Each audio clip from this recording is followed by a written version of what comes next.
Forest and Hull today, while Newcastle and Leeds are closing on major deals. For the champions, Christos Solis is now done. A 5-year contract after a £34 million switch from Club Brugge. Forest's first signing under Oliver Glasner is Java Schlager, the Austrian that he signed at Wolfsburg. Hull have signed Matt Targett on a free. Newcastle are close to spending just over 35 million quid on the Monaco midfielder Alaji Bamba, while Leeds are in talks with James Trafford over a permanent switch from Manchester City. There are reports Pep Guardiola has turned down the chance to become Italy coach. Zinedine Zidane is expected to become France boss tomorrow morning.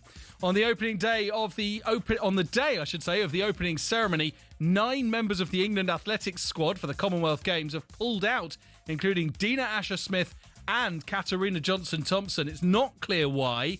This year's event has been pared back, but legendary Olympian and ex-Commonwealth medalist Greg Rutherford told Max and Charlie earlier the Games remain relevant, especially for young athletes. My first ever Commonwealth Games was in 2006, again, just to make me feel a bit older, 20 years ago in Melbourne. And it gave me an opportunity to experience something what is very, very exciting in a big stadium with lots of people behind you, seeing some of the superstars of the sports around. Live coverage of the Commonwealth Games begins across the talkSPORT network from tomorrow. talkSPORT News. Police have apologised for missed opportunities to uncover the plot for the Manchester synagogue attack, and the Prime Minister has officially hit pause on a plan to release thousands of prisoners early. More with Emma at 5:30. talkSPORT weather with QuickFit. The big summer sale is now on, with great deals on a wide range of tyres. Visit quickfit.com and book today. Conditions apply. Some patchy light rain, showers moving across southeast Scotland and Northern Ireland tonight. Dry for the rest of the country and increasingly warm the further south you go.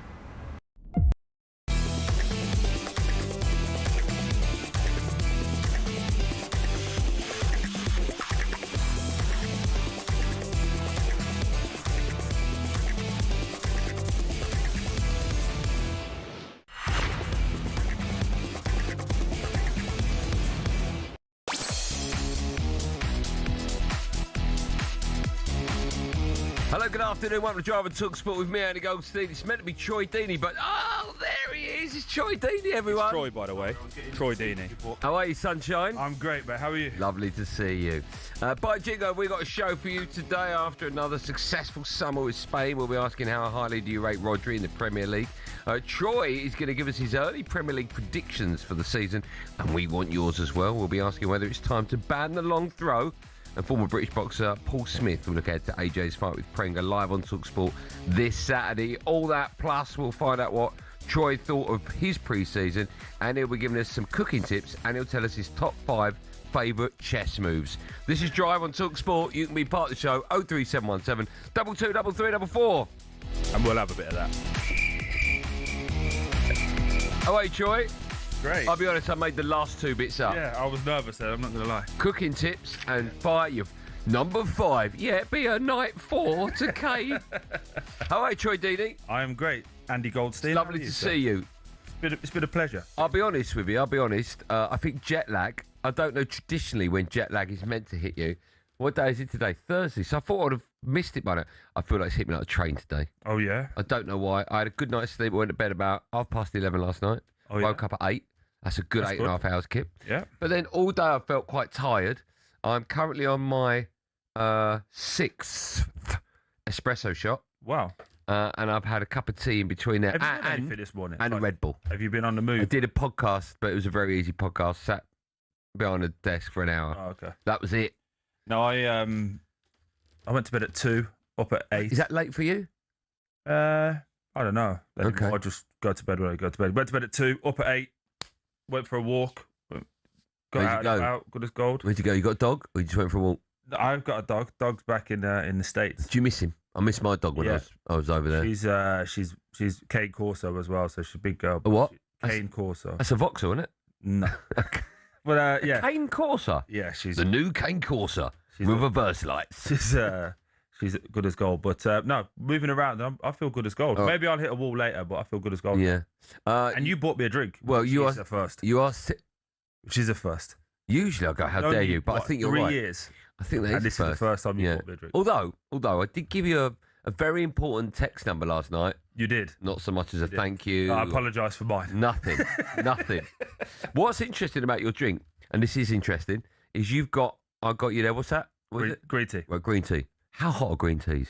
It's like double the heat of any other drink, isn't it? It is, yeah. Isn't it insane? Everyone I know that has a green tea goes, can you just put some ice cubes in it? No. How'd they get it so hot? That's not normal boiling water. That's hotter than normal boiling water, isn't it? Yeah, it's good as gold, though. Although you do have the lid off. Yeah, so And I can drink it. If the powers that be were to look through that, look, producer Joe's nodding. That's frowned upon, man. Isn't it? What is? Because if that spills, the whole world ends. Oh, mate, it took us 9 months to get this, so don't worry about it. Break it in 2 minutes. It's fine. Okay, yeah, fine. No worries.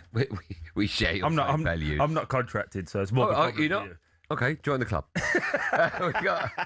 we got loads coming up. A bit later on, what are you gonna do later on for us? You're gonna do. Oh yeah, I am excited to hear your early Premier League predictions. Yeah, way too early predictions. Yeah, it's difficult because when we're in New York and Miami, and whenever I'm about, people go, "Oh man, United going to do?" And I always go, "Wait till the window closes." Yeah. So is this tough for you to do before the window's closed? It is a little bit, but just base it on right now, right? So let's have a little look. It should be good. Okay. I think I'm going to annoy you on a few of them. I don't think you could annoy me. I don't think you could. No, you couldn't. We'll also talk about the long throw, whether or not it should be banned. I got shown that video. Yeah. Wow. So you're talking about, there's a young kid, I wrote his name down. His name is Max Murray, and that is for Huddersfield. Yeah. There's a clip of him take the throw on. He throws it, obviously from one side, and I think it goes past the penalty spot. Yeah, it's like to a the back bullet. post. Boom, like that. But it's so flat, and it's unbelievable. But I like it. People want the long throw ban. I think there'll be I know, producer Joe does. I think there should be a premium on players that can do that. Okay. Imagine if Arsenal got that. We'll talk about this later. Yeah. But like 15 minutes to go, Arsenal 1-0 down, right? You bring, like the NFL, they bring on a kicker. You bring on a long throw specialist. Yeah. You aim for the corners, and you either get a corner, in which case Arsenal delighted, or you get a long throw. The geezer comes on. Whoosh, bit like Stoke. Bit like Stoke back in the day with that. Yeah. So we'll talk about all of that a bit later on. We're going to start with this man, and the question: is he the greatest Premier League midfielder of all time?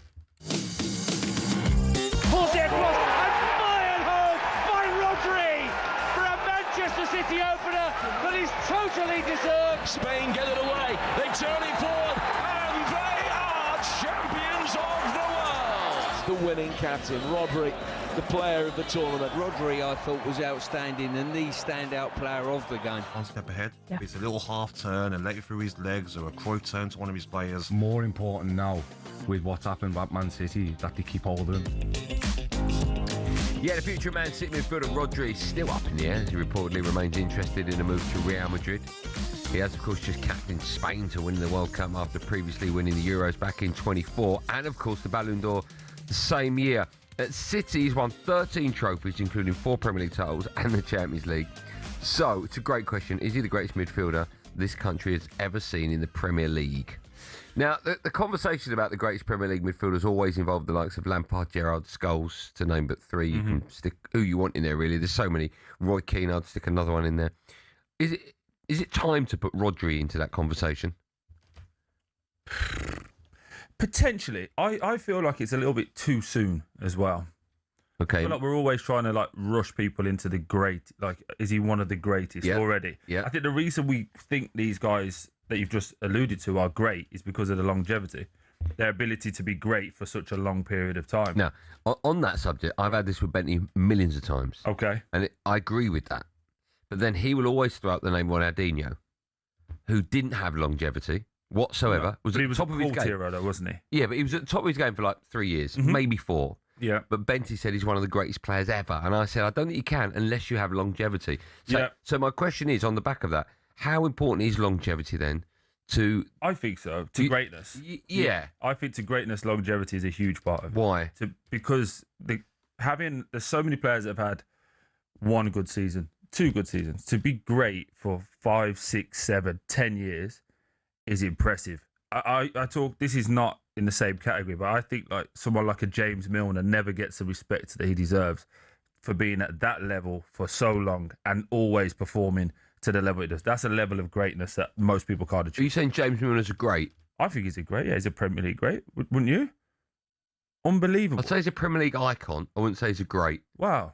But again, that's why I love these conversations. We had it yesterday, didn't we? Where we're talking about the top 5. Yeah. And people were like, "Oh, I wouldn't put this. I would do that."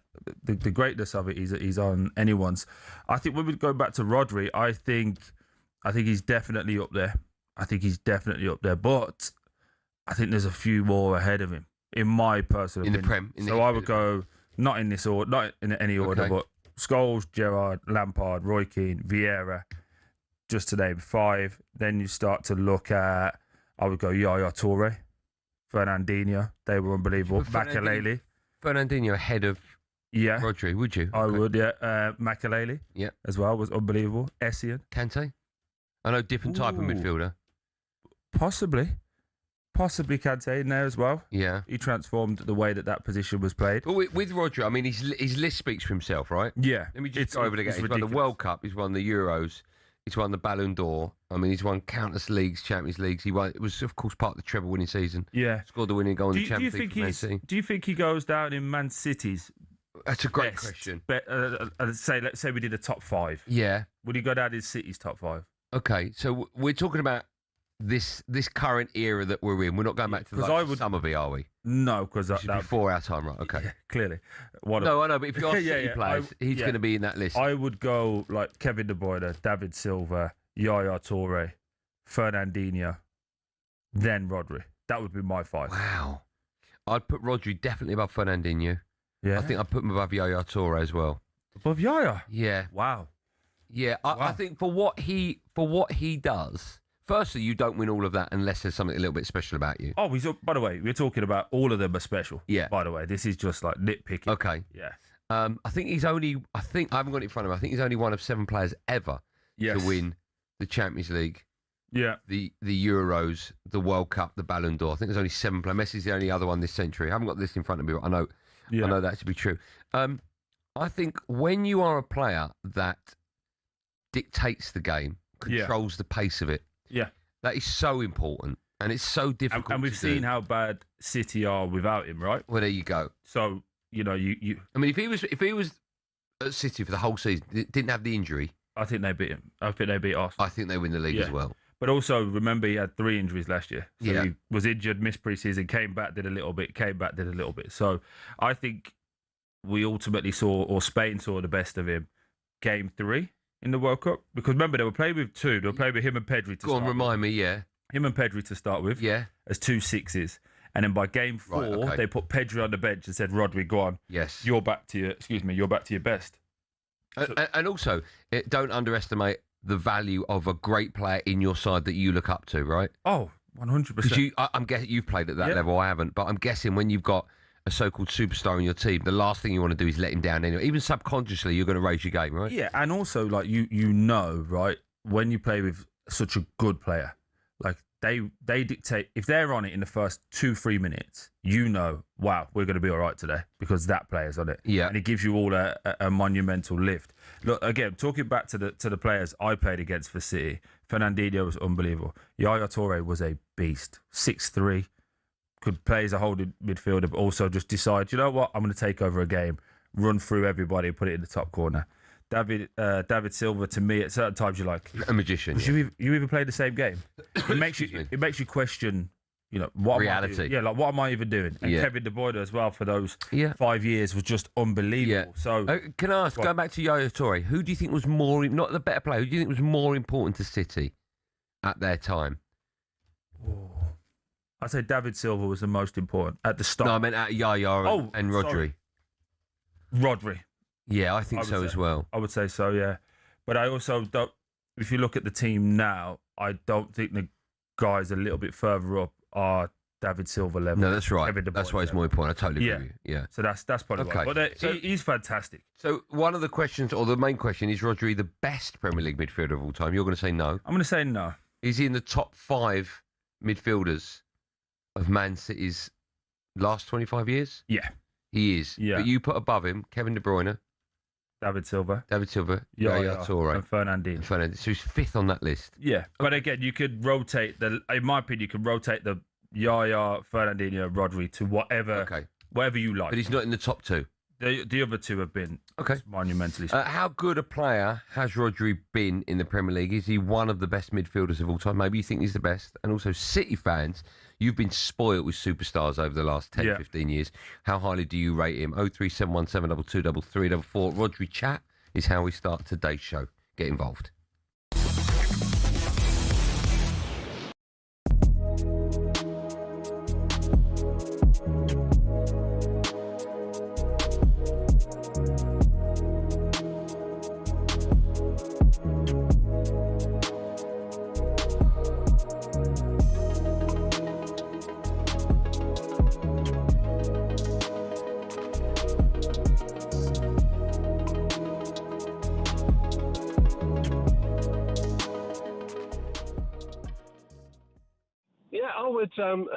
I'd separate what happened in the World Cup from my club. So if he wants to stay, I'd keep him. He's a really good player. He plays well for us. Really don't like what he did in the World Cup. If he wants to stay, keep him. If he wants to go, like any player that wants to go, let him go. But I would, 100%. We need experienced players with a new manager. We need continuity. So do I like what he did? No. Do I think he's going to get loads of stick wherever he goes? Maybe some at Stamford Bridge? Yes. But if he wants to stay, get your head down and play for us. That's what I think. And how do you feel about, obviously, Alonso coming in as manager? Couple of signings so far. You get John Stones in the building. You feel good about things for this season? I feel that after 4 years or 4.5 years of trial and error by American owners, that at last they're appointing a manager, not a coach. The only thing I would say is that we need to bring in some experience. So we bring in someone like John Stones with the experience he's got on a free. And also we don't need five, I hate to say it, but fairly average sporting directors. We need a couple of really good quality sporting directors. But Morgan Rogers, really exciting to get Alonso. And at last we've got a manager, not a coach. So I'm looking forward to this season. Where does Morgan Rogers play in the 11? I think he's been told he's going to play off the left. Is he? I believe so. Okay. Interesting to see how that works with Cole Palmer. But if you listen to what Morgan Rogers said yesterday, Cole Palmer was constantly on the phone. They're close. Pleading with him to they're going. Anthony Joshua is on the road to destiny. But first, there is danger. Prenga, 20 wins, 20 knockouts. And AJ knows, one moment, one mistake, one punch will change history. AJ is back. But there is danger before destiny.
You listen to Drive and Talk Sport with me, Andy Goldstein. The fella that just made that noise, I'm guessing it's because he likes the music. Troy Deeney in partnership with Giacomo, style of brands for every man. No, I said, the gentleman that was in here before, lead singer, they played one of his songs. I said, I don't really listen to this music. Yeah. I would say, like, Ed Sheeran is the closest. But Is this Ed Sheeran? Yeah, but Right. early Ed Sheeran. So what did the guys do? This is Jack. Yeah. You got a problem with Jack? They're just being childish. What it is. Being childish? I mean, that's Jack's game, right? Yeah. He doesn't even know where he's staying tonight. Who, Jack? Yeah. He said 5 different locations. And again, that is Jack. Yeah, he's a fact. Still to come, when I asked Troy, he knows where that button is. When I asked Troy what pre-season is actually like for a pro footballer. Just quickly, Leeds are in talks with Man City to sign goalkeeper James Trafford. I think he's a brilliant goalkeeper. Liverpool. My good, listen to this. Liverpool. Reportedly confident of signing PSG's Bradley Barcola. Oh my goodness. Imagine. Right, we're taking your calls about Rodri. Is he the best Premier League midfielder of all time? How highly do you rate him? And also, City fans, is he in your top 2? Because he's not with Troy, but there are some great players in there. Let's go to the phone lines. Let's speak to Rome. an Arsenal fan. Hi, Rome. Yes, you're right, Andy. Oh, good, man. How are you today? Yeah, I'm not too bad, brother. Thank you. Good. What would you like to say? Rodri is nowhere near it for me, man. Nowhere near it. To be fair, I rang up thinking that you lot were trying to say he was up there. But I'm glad you lot saw sense and said he's not, because he's not. Well, I think he's up there. I don't think you can win the Ballon d'Or, the World Cup, the Euros, the Champions League, the treble. But this is my immediate argument. I think Rodri's kind of been blessed with the time that he's playing in. With that Ballon d'Or shout, a lot of people will say he's up there. But he's just lucky that Ronaldo and Messi aren't at their prime no more. He wouldn't have been winning that. Because, for example, I know this is going worldwide, but Rodri's nowhere near even Busquets. Busquets, for me, was way ahead of Rodri. Way ahead. They're not even in the same hemisphere. So that's that. And then for Man City alone, there's Yaya, like you were saying, Yaya, Silvers, De Bruyne. That's just City. Then you say United guys, Roy Keane. There's Liverpool. There's Gerrard. There's Arsenal. You lot didn't even mention Vieira. So for me, he's nowhere near it. He's just nowhere near it. Rob, can I ask you a question? Just on that, right? Just look at today's game, right? Forget the past. Yeah. Where do you think he's better than Declan Rice without biasness? Do you think he is or not? Yeah, without bias. Yeah. What about with bias? No. He is better than him. I'm a realist. I like Bull, but I'm a realist. He is. But you know what it is? It's the eye test for me as well. I know he don't lose the ball, literally. And I tried to player cam him the other day, and he is great. Yeah. And he just don't do it for me. When I see other midfielders that I've seen in the past, he's just not for me, man. I don't know what it is. I don't know if it's the tucked-in shirt. I don't know what it is. But it's just not got your flair. Yeah, he just ain't got it, man. Okay. He ain't got it. Good call, Rome. Thank you for that. I like that. Let's go to Carl, who's a Leeds fan. Hi, Carl. Hello, Andy. How's things? Things are good, thanks for asking. How are you today? I'm not too bad. I'm just finished work, and now I'm just listening in, and there's some really good players that have been mentioned in the past, and it just makes you wonder, wow.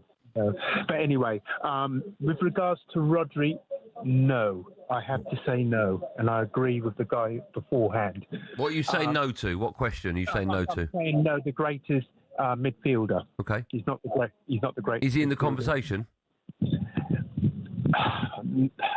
If you're saying the greatest midfielder ever, no, he's not. But if you're saying in the last 5 or 6 years, yes. Yeah. If that makes sense. Because you've got people, for instance, the guy beforehand, he's an Arsenal man. We're forgetting, if you're saying ever, you've got people like Liam Brady. You know what I mean? You've got people like Glenn Hoddle. You're showing your age now, Carl. Yeah, but I'm showing my age. But you know what I'm trying to say. Yeah, 100%. From my as a big Leeds fan, Billy Bremner. He was before there was Roy Keane. There was Billy Bremner. So I'm showing my age. You don't remember Billy Bremner, Carl? I do. I remember Billy Bremner and Johnny Giles. How old are you? 63. Okay. You don't sound anywhere near that, if that's a thing. No, but that's good. That's good. But what I'm trying to say to you, there's so many. Glenn Hoddle alone. Yeah, I think it's easier when we're discussing how great a player is. I think it's easier to talk Premier League era onwards, just so the majority of our listeners can understand that scenario. Yeah, but I hear what you're saying. Yeah, but even in the Premier League, the area, I'll use that. I'll say Conte for Leicester City. What he did at Leicester City, then he went to Chelsea, was that was like having 2 players. Yeah, he was unbelievable. He was 2 players in one. He was doing so much work, and people couldn't understand how can such a human being be doing all that work, 2 men's work, and getting forward, getting That's back. what people say about you, Andy. Do you know what? I swear to you, I was thinking that. People say, I don't know how he could do that job. It's 2, but sometimes it's 3. When Gabby's here, let's speak to Joe. Join us. Hello, Joe. How you doing? Hi, you all right, lads? How you going? I'm good, man. How are you today? You sound very chirpy. Yeah, I was just having a lie down in the sun, so lovely afternoon. Where are you in the world? Where are you? Surprisingly, I'm in Lancashire, so it's a bit surprising for us to have a bit of sun up here. That means it's 12 degrees. Yeah, top off shorts on, that'll do. Or does it mean you're lying next to a newspaper? Is that what it is? Yeah. Right. Go on then. Premier League greats, right? You have to take in longevity into it. That's why we always put Lampard, Gerrard, Scholes, Giggs, whoever at the top of the list, because they have it for the longevity. With Man City, I'm not a Man City fan, but I actually think David Silva was more of an important player for what he represented in that era. Yeah. He came into the team and transformed it into a title-winning team. Rodri slotted into an already winning title challenging team. So as far as a bigger signing for Man City and a great for Man City, I actually think Yaya's ahead of him. David Silva's ahead of him. You know, they are the players that transformed it into a winning side. Kevin De Bruyne, where'd you put him in that? Yeah, Kevin De Bruyne, he had that longevity as well. How long was he at City for? 10 years? Yeah. Yeah, so he was another massive part of that. He sort of took the mantle from David Silva, didn't he? And sort of like pushed them further to winning the sort of like the Champions League. I mean, don't get me wrong, Rodri is a phenomenal player. Like, if we're just talking about players on their day, there's been brilliant players in the Premier League that on their day were amazing. Like one of my favourite, and I'm gutted, and don't tell him this, Andy, because I know you're big pals with him, but Jack Wilshere on his day was he's probably the finest English midfielder that I've seen. Yeah, I definitely won't tell him that. On his day. Yeah, I won't tell him that because his head will get even bigger. But he was close to genius. He was, for his age, he was ridiculous. That game where Arsenal played Barcelona and he outshone them all. I've got a horrible question for you. Can I ask it to you? Of course you can. Okay, so if I were to ask you the greatest ever Premier League midfielder, in your opinion, who would it be? There's a reason I'm asking. Greatest ever. Just one name. Who's top of your list? As soon as you answer, we'll move on from it. But there's a reason why. Roy Keane. Keane. Yeah. Greatest ever striker? For me, Thierry Henry. Okay, Henry, Keane. Greatest ever centre-half? Prem. Yeah. JT. John Terry. And greatest ever goalkeeper? Van der Sar.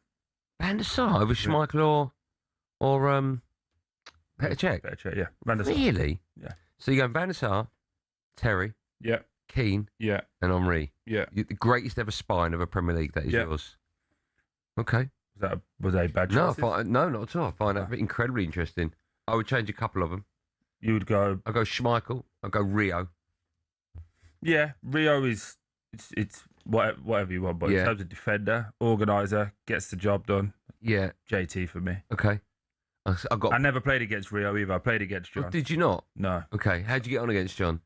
Did okay. Horrible player to play against? No, it was just never allowed himself to be 1v1. Oh, wow. And he was obviously coming to... he's older than me, so he's coming to the end. Yeah. So I was thinking, okay, here's an opportunity. And I just could never get 1v1 with him. Why was that? Because the space he always... He'd always keep the whoever was in front, let's say it's Fabregas or whoever, be like, stand here, toes, bring the left back in. You'd never, I love that. leave it so it was 1v1. So clever. It was amazing. Yeah. Right, still to come, we'll be asking if it's time to ban the long throw. I'm looking forward to that chat. First, so it's time for a bit of no Googling. We love these. If you're new to the show, hello. And also, these happen at 4:30, 5:30 and 6:30. I ask the question, we have a little break, and I'll give you the answer straight after. Today's first question, we want to know who are the 3 teams to win the FA Cup whose name begins and ends with the same letter. I don't want to scroll up for that. I'll try and work that out. Who are the 3 teams that have won the FA Cup whose name begins and ends with the same letter? I know one instantly. I will think of the other 2. And I'll have all 3 for you after this.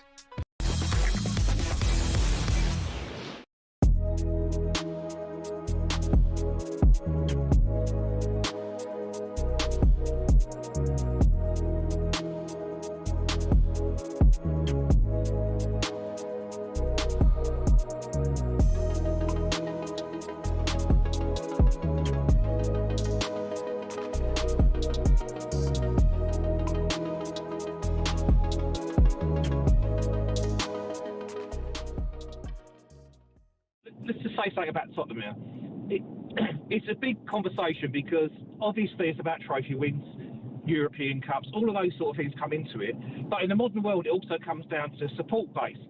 Money is so much involved. And Spurs are a big club, full stop.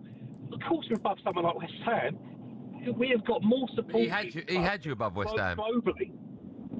Well, I know, but he was almost fighting with that. You could also look at a support point of view globally. We would make Chelsea look tiny. They have had more recent success. Facts, they've had more success. But we also got to think about Tottenham history. First team to do a domestic double. First team to win the European Cup.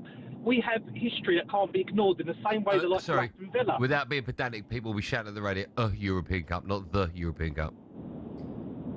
A European Cup, yes, apologies. That's all right. And so I think that history is important. It really, really is. And I don't want to sound like I'm banging on about the past. We know what we've been. I'm a realistic Tottenham fan. I've seen it. Arsenal are a big club. Hate saying it, they're a big club. Bigger than us. I've got to say that as well, and that's going to upset people. Rich, you do me a favour then. You rate them 1 to 4 first. It'll have to be Arsenal. Okay. Gives me the up, but there you go. Then who? And you're not. It's controversial. I'm going to put us above Chelsea and then West Ham at the bottom. You think Spurs are bigger than Chelsea? As a club, as a supporting club, and all internationally supported, and all their clubs, 100%, yes, and history, yes.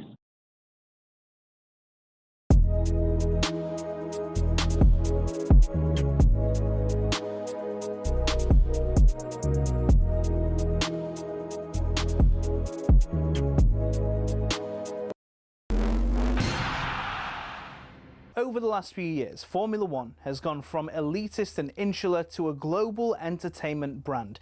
The transformation's down to American investment group Liberty Media, who cultivated a new image for the sport since buying it in 2016. Better access to drivers, improved content on social media, and tapping into the US market have given F1 a massive boost in both attention and revenues. But is everyone happy? The fans certainly are, as evidenced by Drive to Survive. Almost 7 million people per season have tuned in to get all the gossip and all the drama from the paddock. The extra exposure means the drivers can demand a higher salary too. In 2010, the top drivers were earning $20 million a year, which isn't bad. But now, the very best earn 3 times that, with Max Verstappen getting a whopping $65 million in 2025. But money doesn't always buy happiness. Some drivers, including Verstappen, don't like the pageantry the changes have brought about. In Las Vegas in 2023, Verstappen said the drivers were made to look like clowns, and the event was 99% performance and 1% race. Some purists who still watch the sport feel the same, and that the spirit of competition has suffered. But Formula One and Liberty Media don't look like slowing down anytime soon. So expect more races, major events and exclusive access in future.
Drive to talkSPORT, me Andy Goldstein. The boy wonder alongside me goes by the name of Troy Deeney. Does he have a middle name though? I hear you cry. Don't tell me what it is, but do you have a middle name? Come, I'll try and work it out. Is it a normal middle name? Yeah, what do you mean? Like Cornelius is not normal. No. Yeah, normal. Yeah. Troy Peter Deeney. No. Not far off though. Matthew. Right, don't tell me. Matthew, I just told you. Yeah. I was going to have fun with that till 7, but... before the break, ask a great no Googling question. Who are the only 3 teams to to win the FA Cup whose name begin and end with the same letter. I'd love to tell you some of the guesses Troy had during the break. Oh, yeah, all over the place. One was Fulham. Yeah, it was all over the place. I was just saying names at one So point. you and I got one each. So we got, between us, we got Liverpool and Aston Villa. Yeah. And then I couldn't handle it anymore, so I looked. The only one I'm close, I think I'm close with. Yeah. Charlton Athletic. Yeah, he's Charlton Athletic, yeah. Yeah. Because they've just come on there, that's why I said. Did they? Their name? Oh, yeah, Charlton signed for Mill. How weird's that? And that just popped into your head. 46-47, I'm led to believe. Wow. I remember the game. The Saturday. Still to come, we get in some early Premier League predictions from Troy. But now, time to get an update on the Commonwealth Games with BYD. Commonwealth Games update on talkSPORT with BYD. Dare to dream with BYD and the Commonwealth Games. Hodgkinson is the Olympic champion, queen of the track for Team GB. She's just become Olympic champion. Worked so hard for this, and to see it come together, me and my team. Johnson Thompson may end up catching Hall. She crosses the line now, and Katarina Johnson Thompson will finish in the silver. I'm almost feeling a little bit emotional for her. The struggles that she has faced. It just means everything to me. I just feel so lucky and so blessed. It's Adam Peaty who touches first and wins it. There's a smile on his face. Right hook there, Bertie. Richardson comes back with a straight left hand, but again, Richardson trying to box behind that jab. I don't even think we've seen the best of him yet. Yeah, honoured to represent my country, and yeah, as I say, hopefully I've done that with humility in and out the ring. Yeah, how exciting is this? Commonwealth Games gets underway tonight, and you can hear every big moment right here on talkSPORT. Natalie Sawyer will be your host each evening from 7 p.m. with reporters following all of the big stories as they unfold, with the opening ceremony taking place tonight. The big news today, in case you missed it, is that Olympic silver medalist Katarina Johnson-Thompson has pulled out through injury, and Dina Asher-Smith will not be competing either. Are you a fan of, I asked you this yesterday, of athletics. If you were going to get involved, if you had to represent your country in the Commonwealth Games, what event would you compete in? 100, 200, maybe relay. I can see you quite good at shot put. No. You've got a good upper body. Not really. No? Not really for me. But I feel like you're stitching me up again. No, there's no stitch. We don't know enough about you. Yeah, did you even know the Commonwealth Games was on? No. No, exactly. No, did you? No. No normal person should. Oh, yeah, you slagged off athletics yesterday. Yeah. Didn't you get in trouble yesterday? Probably. Yeah. Fine. What? No normal person should. I mean, I like athletics, and when everyone loves the Olympics when it comes up. Yeah. But it's a 4-year cycle. So, oh, that's amazing. These Yeah. guys have trained so hard for it. Commonwealth, who cares? Let me ask you this about a medal, right? Yeah. Is silver failure? Depends. That's unbelievable. For most people, they would say you're the first loser, right? Or you're the best loser. Yeah. That's what most people would say. But it depends what your backstory For you, in your mind, like you okay, you if said I started yesterday. training today. No, but you said yesterday you won the FA Cup. Yeah. So you lost the FA Cup and gave the medal to your nan. Yeah. So you didn't want it. No. Now that was effectively your silver medal. Yep. Well, not interested. You're not interested. No. So it is a silver. I'm not interested in that type of thing anyway. Even if we won it, I'd probably give it to my nan or my mum. But even if you won it? Yeah. Let's say you train. Let's say today you thought I'm going to become a gymnast. Yeah. And you can I do could that see one that with the happening. ribbon and the ball. Yeah. Right? Why not? You could do that. Of course. Right? Do it with spare time. Yeah. And you got silver. Yeah. You were beaten by someone that was better than you, obviously. Yeah. What would you do with that medal? Would you go that? What a result? What a success? Or would you go no? Chuck it in the bin. Yeah, I'd just pass it on to somebody else. Right. I'm not really one for any medals, having shirts and stuff like that in the house. I just find it weird. What would you? I find it weird, right? When footballers have their own shirt in the house. No, I don't. Just to be like, oh look, that's me again. Yeah, but it means something. Does it? Yeah. I think having the keys to the house means something. No, of course Having it a does. shirt there. Of course it does. But if Say to your kids, look, I used to play, you know. All right, I'll exaggerate point to prove a point. Yeah. If you played for England in the World Cup final, scored a hat trick, what would you do with that shirt? Honestly. Genuinely, if you ask my missus, there's a bag in the garage full of all the shirts. I know, but you haven't played in the World Cup final, scored a hat trick. Well, so then I can't answer the question, can I? I know, but what do you think you'd... Okay, my answer would be, I'm having that framed. No, it'd probably be in the garage with all the others. It'd be great. I'm just not one of those people that sit back and go, oh, mate, what a day. I'm always about, what next? I always think about what next. I promise you. I'm the opposite. I'm like, come and have a look at all the stuff. No. My missus calls me weird for it, but I've got If I Probably about 60, 70 shirts. All in a bag? In 2 black bags. Funny story, when we were moving, they got picked up by the... giving it to the charity. We were giving clothes to charity. Yeah. So the charity shop picked up these 2 black bags that had like the top one was Wayne Rooney, the other one was Zlatan Ibrahimovic. Hello. So can you imagine like if and what happened to them? I managed to get them back before they'd. Oh, so they do mean something to you? Well, they're mine. Yeah, but they weren't to go to charity. They're just in the garage. Charity begins at home. I mean, if there's a Wazza shirt going. Yeah, signed Wazza shirt. Does that mean anything to you? They mean something to me. I'm framing it. Greatest English player of all time. Well, bring it in. Yeah, it's in the garage. So that's terrible. If I walked into your house, would I know that a footballer lived there? I hope not. Nothing at all. Nothing on the walls. No. Got pictures from the wedding. Yeah. Pictures of kids. And if they did like a Through the Keyhole with Lloyd Grossman, who would live in a house like this, it would be no football memorabilia on the wall. No, nowhere. Nowhere, not in my house. Quite sad, isn't it? Is it? Yeah. Yeah. In my house, you know exactly what I do every single minute. Just microphones everywhere. And pictures. There'll be a picture of this show in about 3 hours up on the wall tonight. That was all thanks to our friends at BYD. Commonwealth Games update on talkSPORT with BYD. Dare to dream with BYD and the Commonwealth Games. Right, the World Cup is over. That's not breaking news. Clubs are well underway in their pre-season preparations. And, of course, many sides will be jetting off across the world over the next few weeks as well. So, as we're joined by Troy Deeney, a man with 651 league appearances, we thought we'd ask him what the summer is actually like for a footballer in our feature that we've very cleverly called. So, you're Troy Deeney. Yes. And it's pre-season. Yeah. Troy Deeney, pre-season, Troy Deeney. Troy Preeney. Sorry, everyone. This is Troy Preeney. Because it's Troy Deeney. Talking about pre-season. Preeney. Deeney.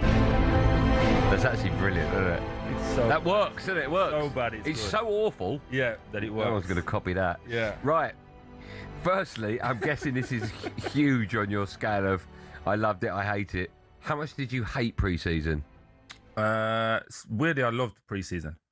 I loved it. That does surprise me. Yeah. I loved the torture element of it. So I had unbelievable summers, as you can probably imagine. Yeah. So I used to come back. Overweight? Oh, yeah. Okay. Good 5-6 kilo overweight. What's that in pounds and pence? About About 10, 11, just under a stone, right? Yeah, just under a stone. Probably about a stone heavier. Wow. Because I had an unbelievable summer. Food or drink or both? Mainly drink. Okay. So we'd be banging on it for 5 weeks. Yeah. And then the odd gym session here and there. But I always used to think pre-season was to get fit. I could never wrap my head around people coming back to pre-season fit. Like, what's the point? Why have you done that, you loser? You come back, you're fit, and then by the end of it, everyone's caught up with you anyway. Okay. So, how long will it take for you to get rid of that stone? 10 days, 2 weeks. How'd you do that in 10 days? Triple sessions. Cut an arm off? No, triple session. So we'd come in, and again, not everyone would like this, but it used to be called Fat Club. So you come in the morning, jump on the bike at 7, 8 o'clock. Yeah. Do an hour on the bike. What, smashing it or just an hour? That's an hour. Just keep moving at a decent pace. Do 500-600 calories on that. Get off. Go have some breakfast. Shower. Change into your gym stuff. Now you're ready to do the day. Who was in Fat Club? First week there was a few of us. Stop smiling. Four or five of us. I'm not going to stitch people up. 4 or 5 of us. That's fine. Were you in it? Oh, every year. Okay, you're in Fat Club. Yeah, just give us one name that you know will be comfortable with you saying it.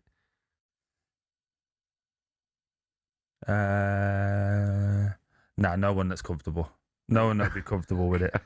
But, who came back most overweight? Me. Really? Every year. Okay. Very, very. And by the way, just take pride in it. Take pride in it. Yeah. I wonder what Troy's going to look like as he rolls back in. Yeah, as I roll back in. Which of your former managers had the most brutal pre-seasons? Oh, that's tough. I would say the best / worst pre-season we had was Marco Silva. That was very, very intense. Okay. But we've had a few Italian guys. We had one with Zola, which was tough as well. Zola's was very tough. As in longevity of it, like three sessions a day, right?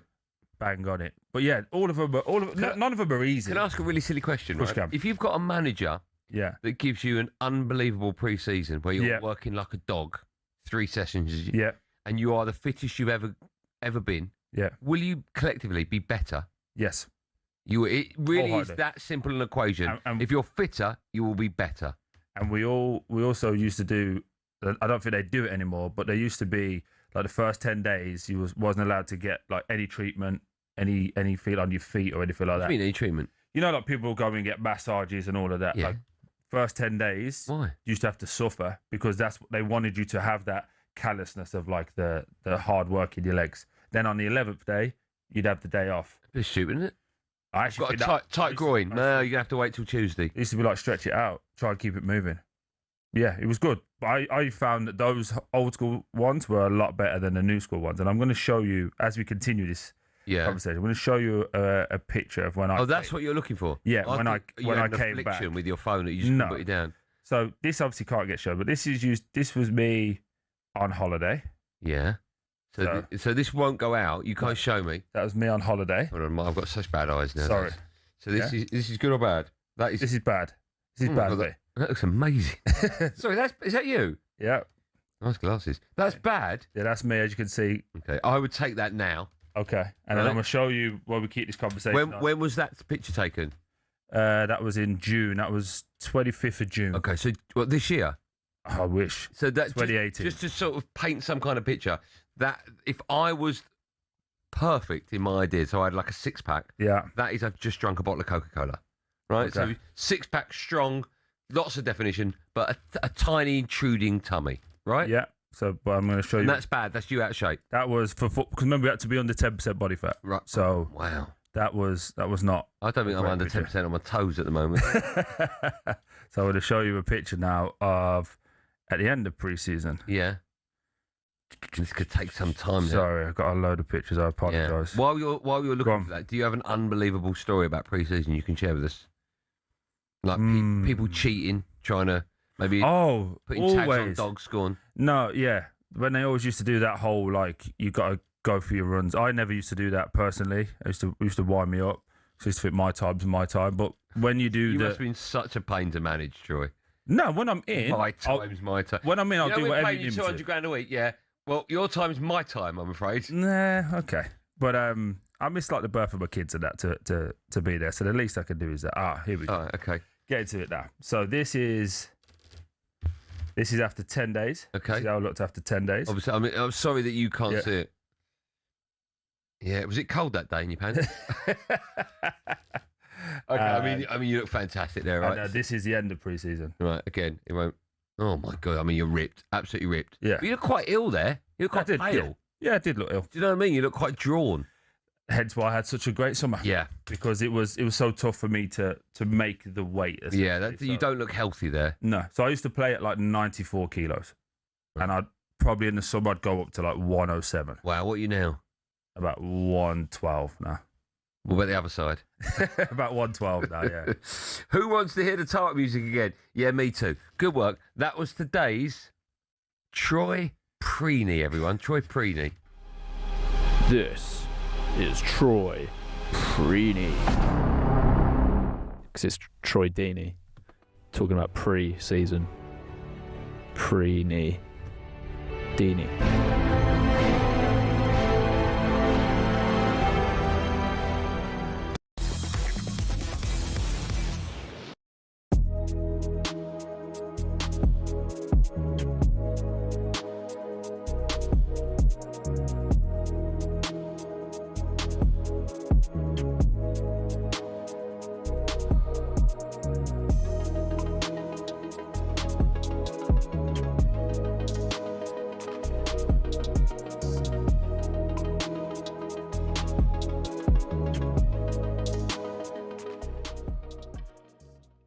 Every member of the British press has spent most of the summer before the World Cup slagging it off. You've talked about ticket prices, so let me call you out on that.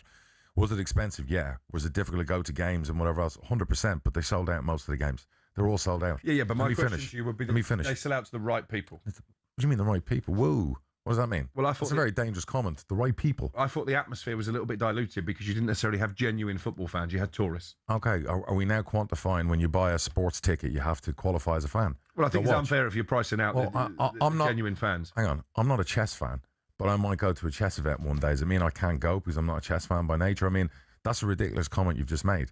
That not really. There were only football fans are allowed to go to the I World know Cup. a lot of England fans. You're a Manchester United fan. Yeah. Are you telling me everyone that goes there, half of Old No, of Trafford course on not. a match day, Of course not. are diehard Man United Of course fans? not. Tottenham. But I know a lot of England fans who are in the England Of Travel course, they Club. couldn't They've got afford to their go. caps. I get it. And they had to make a financial decision not to attend this World understand. Cup. Lots of Is things- that right? There's lots of things in my life I couldn't afford, or can't afford at various Oh, times. not anymore. No, well, I'm fortunate enough. I worked hard enough not to be in that position. But through my 20s, I looked on with envy that I couldn't do this, and this. Ryder Cup, I've wanted to do that for years. I'm going to go next year. It's going to cost like 50 grand.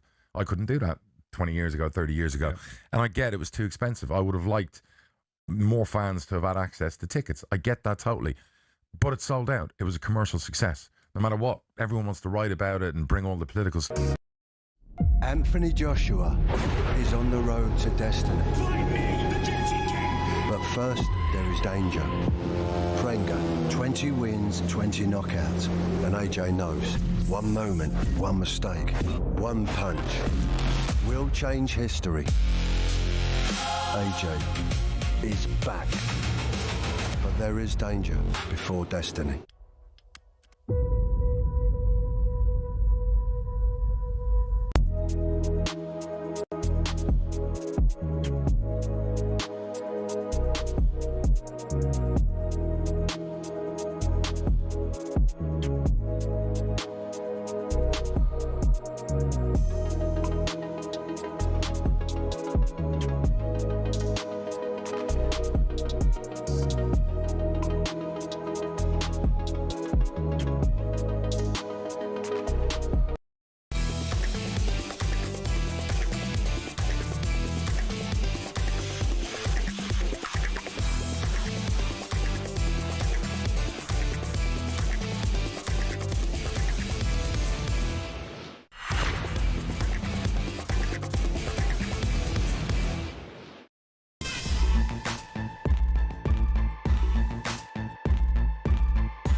Well, Matt Driver, talkSPORT, me, Andy Goldstein Troy Deeney's here in partnership with Giacomo. Get fresh looks and great brands from Giacomo. Still to come, we'll be getting some early Premier League predictions from Troy. Now, though, we thought we'd bring you news first on Drive, or we did bring you news on Drive yesterday. Aston Villa announced the loan signing of Chelsea winger Alejandro Garnacho. That's to the end of the season. Chelsea said the transfer will, and I quote, become permanent next summer should certain criteria be met. It comes after Morgan Rogers went the other way for £117 million. Just the one season at Chelsea before they moved him on. Mm-hmm. Now, there's always whispers about Garnacho's attitude. What do you think? We touched about this ever so briefly. Yeah.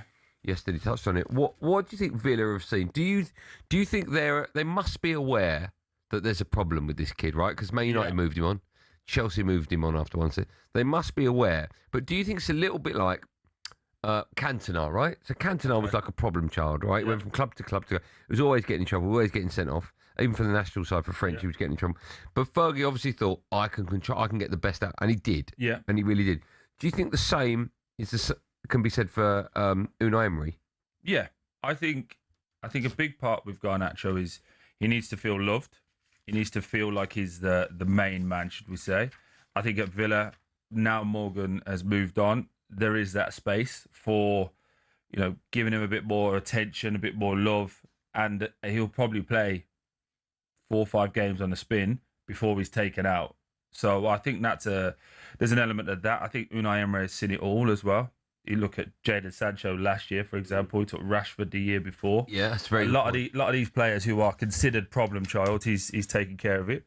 But I just think with him, it is about how much rope you give him. What I mean by that is, do you allow him to do what he wants and say, as long as you perform, then you'll be fine? Or do you keep him in a bit of a vice and say, right, you need to be the training ground, we need to do this, and really get him back to the basics of just play football. Don't worry about any external stuff. Do you think you were a difficult player to manage?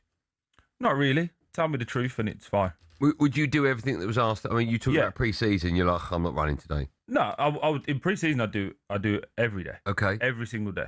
Right. But my off time. What's your off time? So we finished that game of the season and we're back in, I don't know, July 1st. Yeah. That time there when I'm off, that's for me to disconnect, be with my family. Okay, but that's normal, right? Do what I'm doing. Yeah. That's normal. But now I think a lot of the lads go, they have individual camps, they train, they do all of this stuff. Okay. Me personally, I did that very, very minimal. I tried to come back in half decent shape, but I knew I had a 6 weeks where I'm locking in.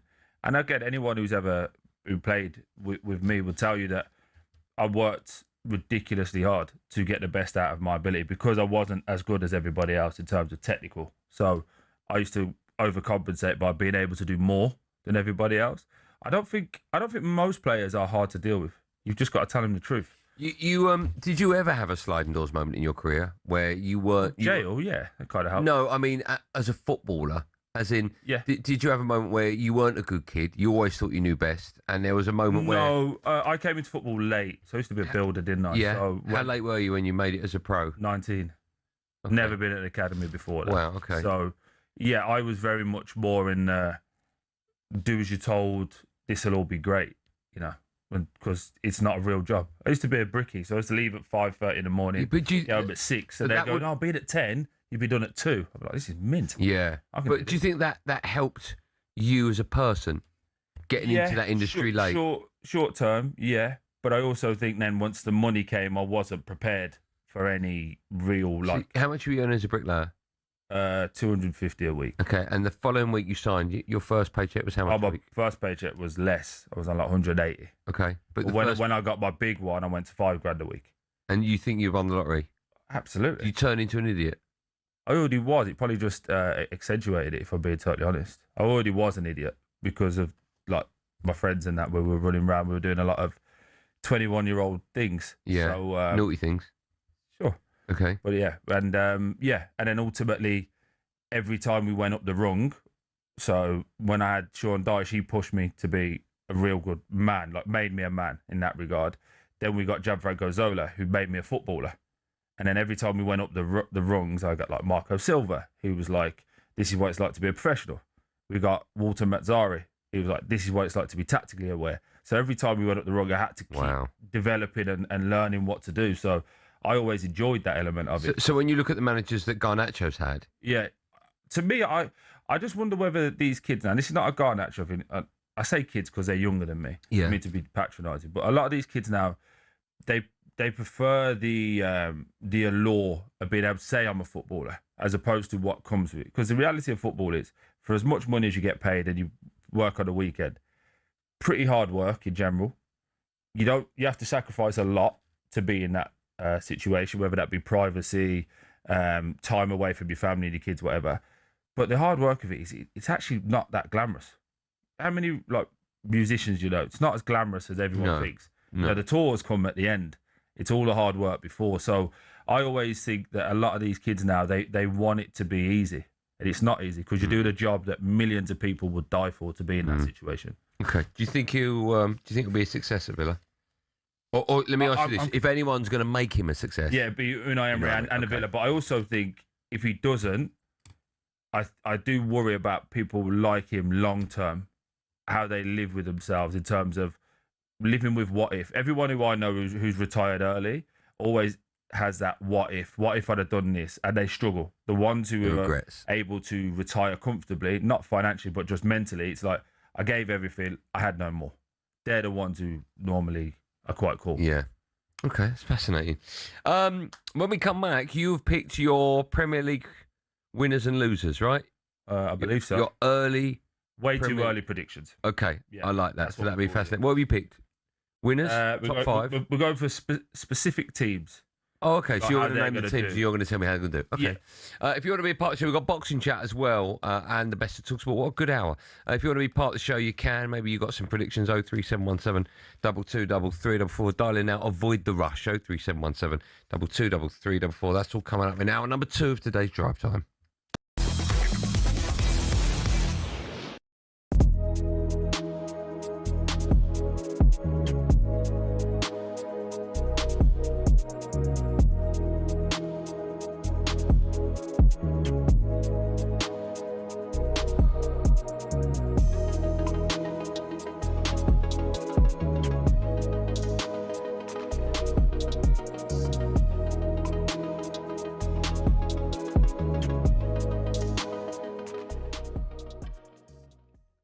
Is it going to disadvantage Arsenal that a lot of their players have gone deep into the draw? Martin Odegaard, who obviously had injury issues last season, made it all the way through to the quarter-finals. And you look at Chelsea, Cole Palmer, they're all fully fresh, presumably. Yeah. I think he had the summer off. Phil Foden at Manchester City. Fernando's got half of the World Cup final on. Yeah, absolutely. I mean, I get your point, and it's always interesting after a major championship, a World Cup, a Euros, South American one. How are the players going to be? Are they rested? I think the same at Liverpool. Some of the players coming back has Van Dijk. I know they didn't go deep, Holland, but again, he played more minutes than anyone last year. He was up there. Got to the final. Well, McAllister suddenly looked like the player we had 2 years ago. I don't know where that version of him was last year, so it'd be nice to see that for Liverpool this year. But I think Arsenal got a big squad. I think they recruited really well last year. I think they'll recruit again this summer. It would be foolish to bet against them. It'll be interesting to see how they handle it. But you've obviously got then the Champions League. You've got all the cup games. And the biggest thing for me last year is when I saw Declan Rice playing a League Cup game. Yeah, that was the thing, and my head fell off my shoulders. And you look at that guy. I don't just think he's physically exhausted. I think he's mentally exhausted. I saw him in that third place game, and after the game, he looked someone that was he looked like a ghost. Yeah, I'd be giving him 2 months off. Really, not even. I'd be giving. I'd be giving because they've got the Community Shield in Cardiff. Well, I'd be saying to him, "You go away for a month. Go get a holiday with your family." Aguero, Solskjaer, Deeney, Watkins. Sure, you know all about those last-minute goals, but have you heard the one about the on-loan goalkeeper who saved his temporary employers from disappearing out the Football League and into almost certain financial oblivion?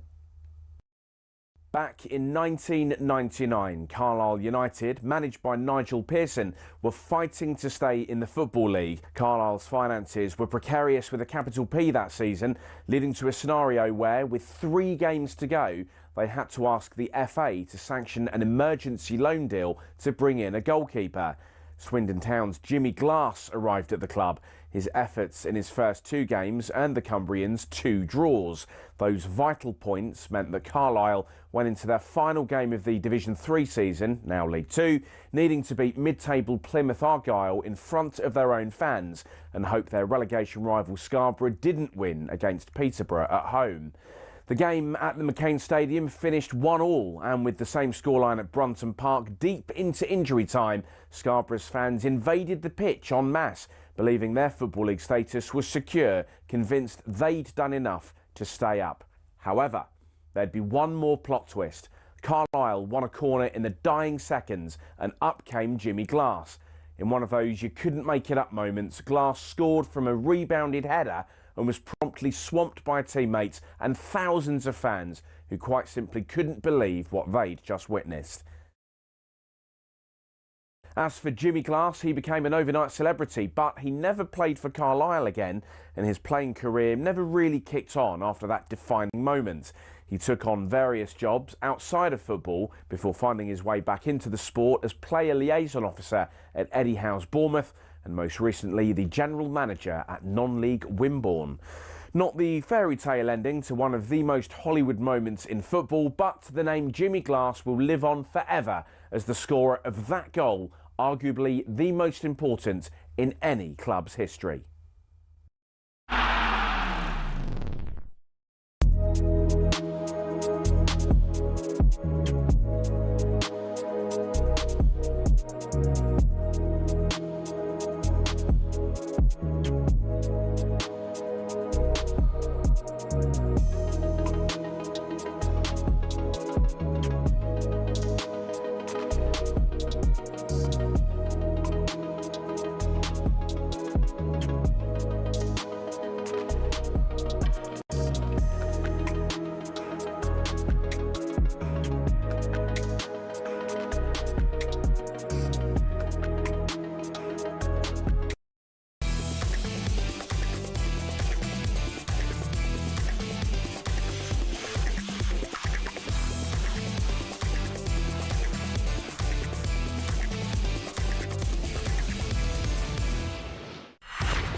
Welcome back to our number 2, Drive on talkSPORT with me, Andy Goldstein, and the superstar amongst superstars, the brilliant Troy Deeney's here today. Hello. Oh, Moose, can you hear me? Hello. Oh, Moose, I'll just do the show. I'll call you back after. No worries. Thanks, man. Still to come, we'll be looking ahead to a huge weekend of boxing live on talkSPORT. But now, how do you think your side will get on this season? There's the full-time whistle. Arsenal, for the first time in 22 years, are champions of the Premier League. Fantastic job done by Frank Lampard. Coventry are champions. They are partying on the pitch. And finally, that's it. The Tigers are back in the big time. Pep is going to go, and Enzo Maresca, his former assistant and the Chelsea boss, will replace him. And Ipswich are back at the summit of English football. Chelsea, in the last few minutes, have confirmed Xabi Alonso as their new manager. Some breaking news, Arne Slot has been sacked. Tottenham Hotspur 1, Everton 0. Tottenham survive. It's talkSPORT. We are Premier League. Yes, we're now less than a month away. I don't know about you. I've missed football. Oh, yeah, we had the World Cup. A month away from the start of the new Premier League season. We have exclusive national radio coverage of the first two games right here on talkSPORT. All starts Arsenal take on newly promoted champions Coventry on Friday, August the 21st, before Hull gets smashed against Manchester United the next day. So we thought it'd be the perfect time to get Troy Deeney's early Premier League predictions. So I'm going to throw some teams at you. Yes. And you need to let me know how they're going to get on next season. Yeah. All right?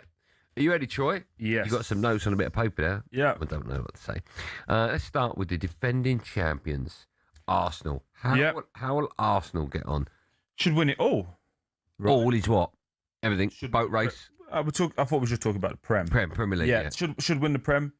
Should still got the best squad. Yeah. Haven't lost anybody as of yet, as of today. With Trossard, but then they've replaced him with a younger version of him from Club Brugge as well. So Saliba missing for a month is a big miss for them. Yeah, if it's only a month.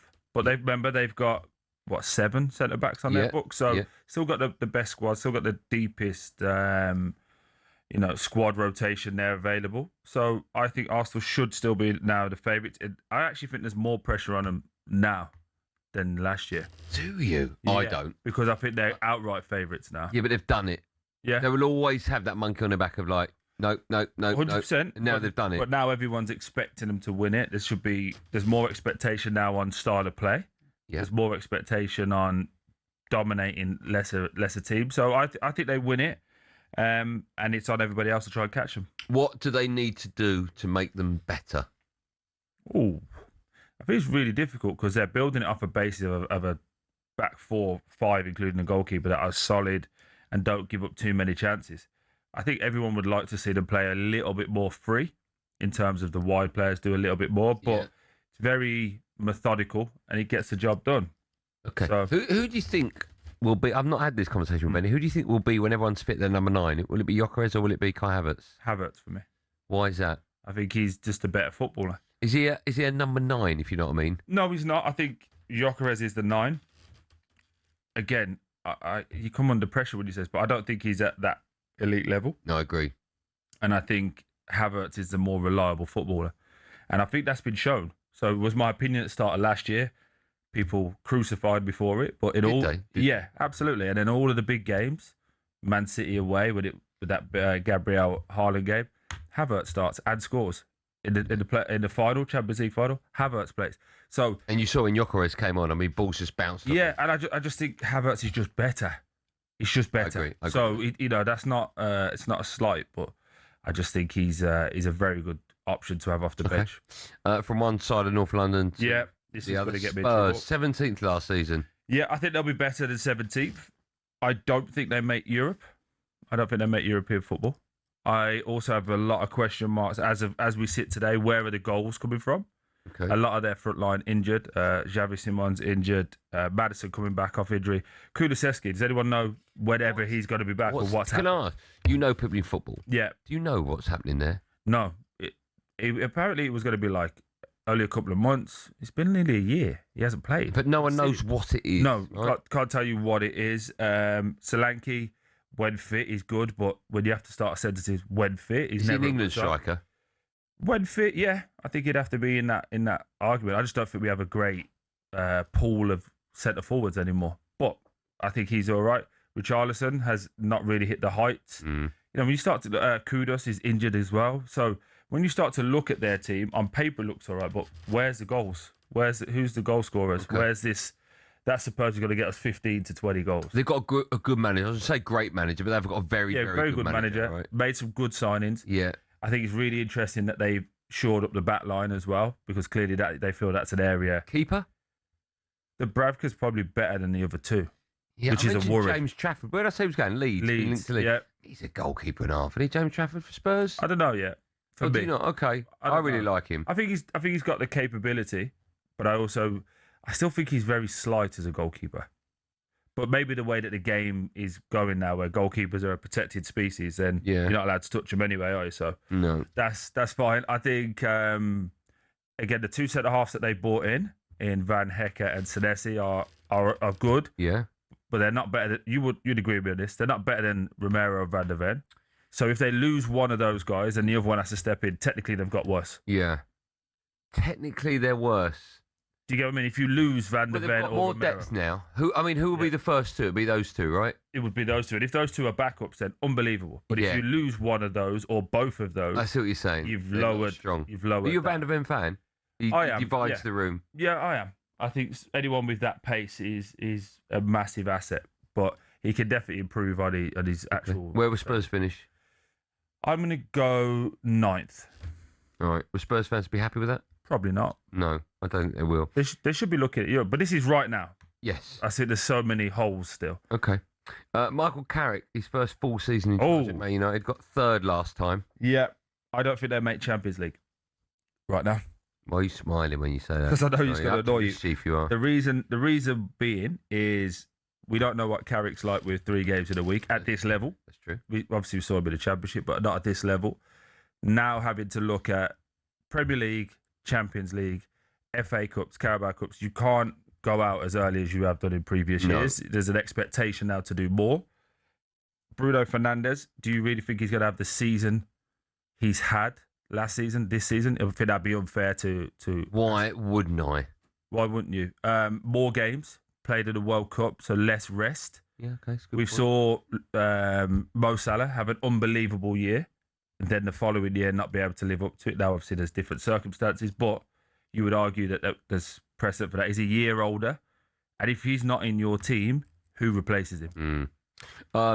Do you think Michael Carrick will be there at the end of the season? 50-50. Wow. I really like Michael Carrick, by the way. Yeah, there's a butt coming. No, I really like him as a person. I just haven't seen enough yet to say he should be Man United manager. Okay. And I also still don't know what Man United's identity is. Again, everyone will go, winning. But we've seen that with England, right? It gets you to a point. Yeah. You need to be able to, in this modern game, be able to say, okay, what do they do? Man U at the moment just win games. They don't dominate games. They don't play out from the... Do you know what I mean? They do... You wouldn't put your life savings on them? No. So you would have a team. I want him to do well. So I want English coaches to do well. Okay. But I don't know. What does he have to do to keep his job? You've said 50-50. In the league, worst finish for them to... He has to finish in Champions League. Okay. That has to be a good... Cup Champions League. Get through the knockouts. Into the last... Which should be easy now with the new format. Easier with the new format. Oh, into the... Okay, yeah. Yeah. Of course it is news. Yeah. And Cups, FA and League Cup? I would like to see a decent run. I'm saying quarterfinals in both. Last 8 onwards. Yeah. I'd agree with you. That's fair? Yeah, I would. That is fair. But I just think that with the squad currently constructed as is, I don't think there's enough depth to get through all of those competitions, which I think will ultimately leave them short. They need to buy. Yeah. Last question. Which of the promoted sides, if any, will stay up? Coventry, Ipswich and Hull? Well, Hull has been a great story. And that's all it is a great story. So they're done. They're done. They're down. They're down. They're gonna be fun in regards to, like, they don't care. They're gonna try and take it on. And I like that about it. But they have just signed Matt Targett at left back, who's been in the Championship for a little while. So they're doing the whole, the Ipswich method, which is to buy Championship players. For next season, yeah. Ipswich, I don't think stay up as well. Okay. New manager with Gary O'Neill. I worry when somebody who's just taken a job at Salzburg in France, when it's like, there you go, it's all for you. And now he's available again and goes to Ipswich. What's happened, yeah. I worry about that. I think their signings are decent signings. But not Premier League level. But not guaranteed. not guaranteed. Okay. You know, and I think Coventry have got the best chance. Yeah, I'd agree with that. And I think Frank is going to lean into Chelsea for loans and try and get that little bit of an X factor. But also they know who and what they are. Yeah, so okay. I'm going to say Coventry have the best chance. And if Ipswich or Hull are to stay up, they need to look at what Leeds did last year, which was and learn from it. Yeah, we're going to go be as aggressive. And as Sunderland probably, and Sunderland. Yeah, but I think Sunderland did it great. Sunderland just went no emotion. Yeah. You lot who we don't think are going to do it, you're out the door. And they got old heads in as well. Yeah, I mean Xhaka was. But I also think again, Sunderland have got better coaches than the Hull manager and the Ipswich manager, who I don't dislike personally, but I think they're just better. Just last question, give me your 1 to 4. Arsenal first. City second. Liverpool third. Do you know what? Just to annoy most people, I'm going to say Chelsea fourth. Okay. You can have your say. You've just heard how Troy thinks the season will pan out. This is before, of course, the window closes. Yeah. So much can happen. As of today. As of today. If he didn't talk about your team and you thought, why? Well, you can talk about your team. How do you see your side getting on this season? Are you feeling a little bit maybe optimistic? 03717223334. I'm looking at my switchboard. It's clear. And that means if you dial now, you'll be first. It really is first come, first served. 03717223334. Dial that. You could be next, having your say live and drive and talk sport after this.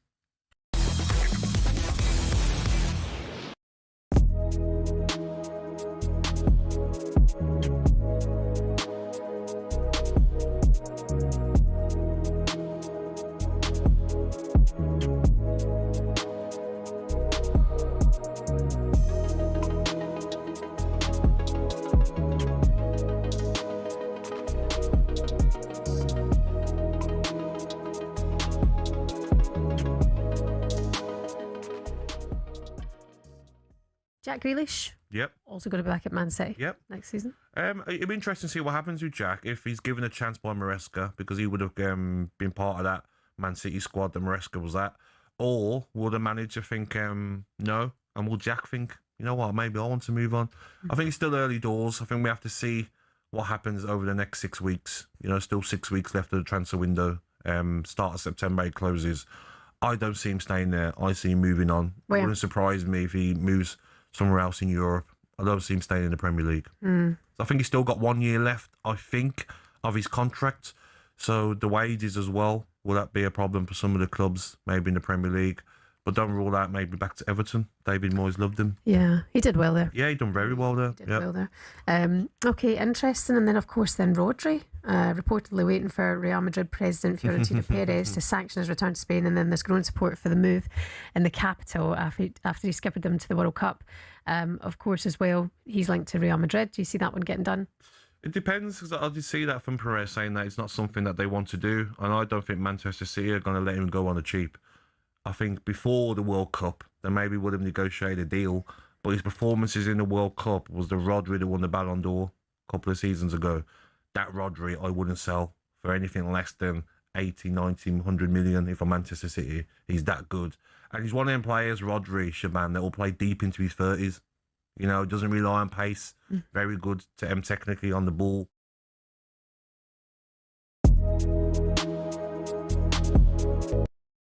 Anthony Joshua is on the road to destiny.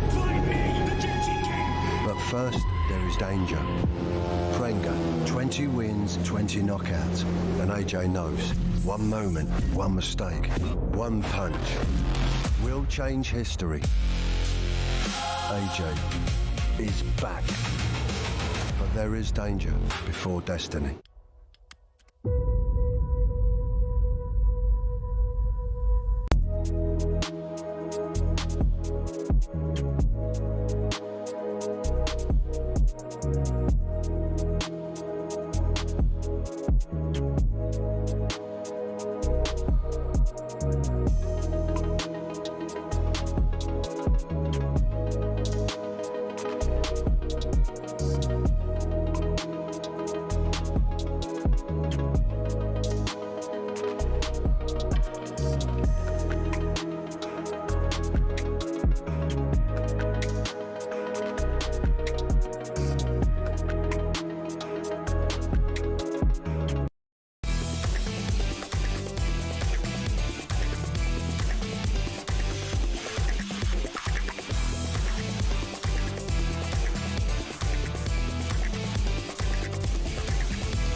No, there ain't no way. Schmelz Herring's phoning back. You are listening to Drive on talkSPORT. Me, Andy Goldstein, Troy Deeney, in partnership with Giacomo Style and Brands for every man. Still to come, we'll be looking ahead to a big old weekend of boxing live on talkSPORT. Just quickly, Leeds are in talks with Man City to sign goalkeeper James Trafford. Oh, just quickly, talking about boxing, a big suit briefcase has arrived for me.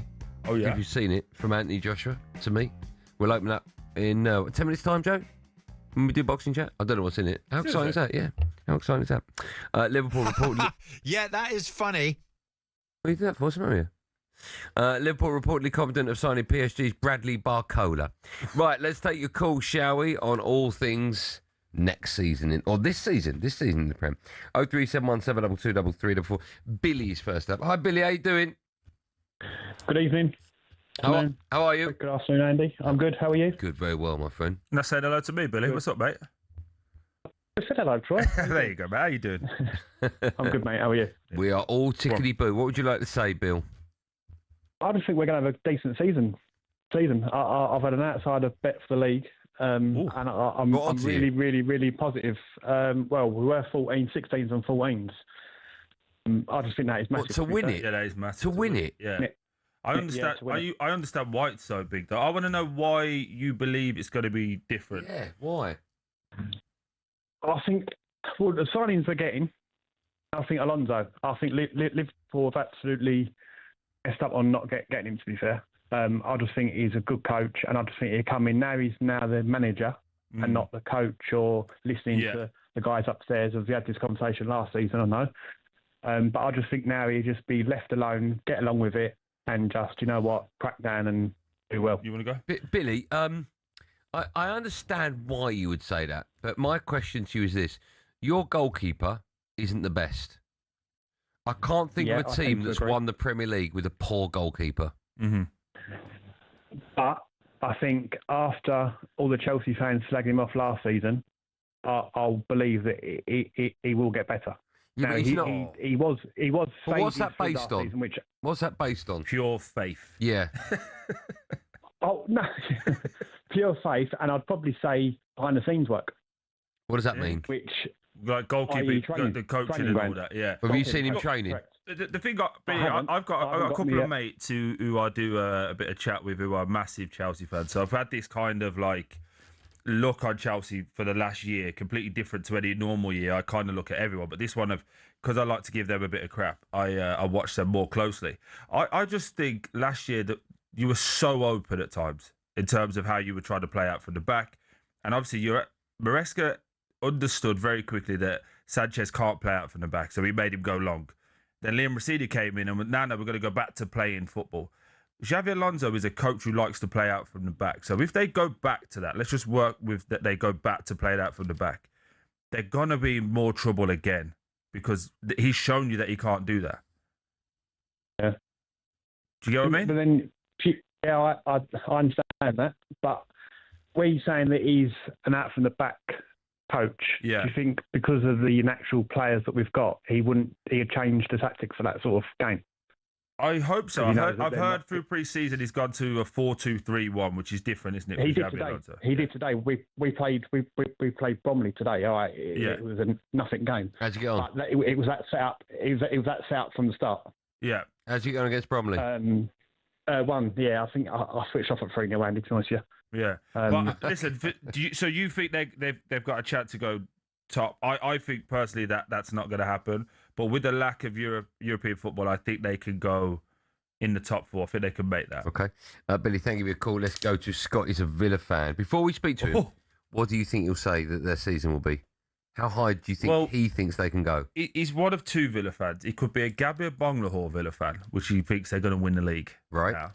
Or he could be a realistic Villa fan that's like, we're going to have a good go at Champions League and finish 8th. Okay. Let's see. I agree with everything you've just said. Let's find out which one he is. Hello, Scott. Good afternoon, boys. Troy, Andy. Nice to speak to you. Which one are you? You don't sound like you're from Birmingham. You're all right. No, I'm not actually. I'm actually from Northampton. So I'm actually just driving into Daventry at the minute, which is sort of on, about 40 minutes from Birmingham. But yeah, mate, to be fair, Troy, since you've retired, I've warned you quite a bit being a Blue Nose. So, that's a shame. Oh, don't worry. By the end of this, I'll change it. No, I was on earlier in the week with Shaban and Gabby, and just talking about how Villa think, rebuilding, and where you think we'd sort of sit with losing. Obviously, Tillemans has gone, and Arna's out for, which looks like till March with an ACL next year. Yeah. If anything happens to Watkins, I don't think Tammy's quite the player. I mean, when did we get promoted? Back in 2019. Yeah. It was great for us and all that in the Championship and so on. There's rumours that Konza potentially a move to Arsenal might become, a big coming in. And again, with Champions League football, the cup runs, like you alluded to, Man United being in the Champions League and so on. And one thing with Emery, obviously, he does get the best out of players, I think, and that's maybe why Garnacho. I mean, I don't know about that one too. That's what we said the other day with Gabby and Shaban. I'm a bit like, he's been at United and Chelsea, and if anyone can, Emery might be able to. I don't know. There is a player in there, I think. Where do you think they're going to finish, mate? Because you're telling me all negative at the minute. I haven't heard anything positive. No, I know, mate. I know. And the only positive is, for me, I think Emery can get the best out of the players he has. Yeah. You know what I mean? And he's proved that season after season with us. And he's a magician, really, for what he's had to work with. But I think probably 7th, 8th, maybe. I don't think we'll get into Europe. Fair enough. Yeah. Well, I'm glad you said that. There is one rational Villa fan in the world. Yeah, we found him. Yeah. We found him. I think seventh would be a great finish for Villa, bearing in mind how much... Yeah, as of right now, it'll be an unbelievable season just because their squad has been depleted. But I would expect them to do a lot of work in the market. But again, they're going to have to go younger and untested. So they're going to have to take gambles on people. Yeah. Thanks. Yeah. Gabby said 6. You still just random buttons from Jack today. We didn't have that yesterday. I did miss you. I don't anymore. I'll see what with this rolled up piece of paper. I won't miss you in a minute. Still to come, we'll be asking if it's something to ban the long throw. I'm very excited about that, chat. First, it's time for no Googling. Bruno Guimaraes has been linked with Arsenal. We want to know who's the first player to play for both Arsenal and Newcastle in the Premier League. I've just seen the answer. You won't get that. I mean, you know him. Okay. It's an unbelievable question. In the Premier League era, who's the first player to play for Arsenal and Newcastle? The answer to that and more coming up live on Drama Talk Sport in seconds. Stay there.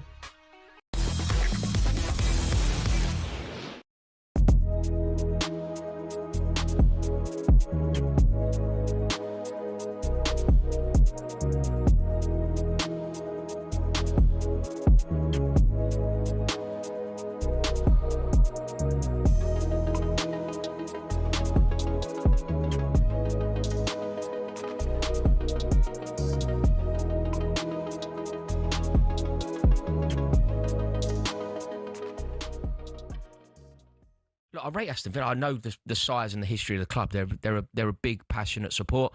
This is bonkers because I rate Emery as well. I have no idea what anyone at Aston Villa have seen in Alejandro Garnacho to think that he is perhaps a solution. I just don't understand it. Talk to me about the player. He's a reprehensible character. I have nothing. I have absolutely nothing. What was that word again? Reprehensible, horrible, objectionable. I mean, Google. Hateful. There's very little to like about him.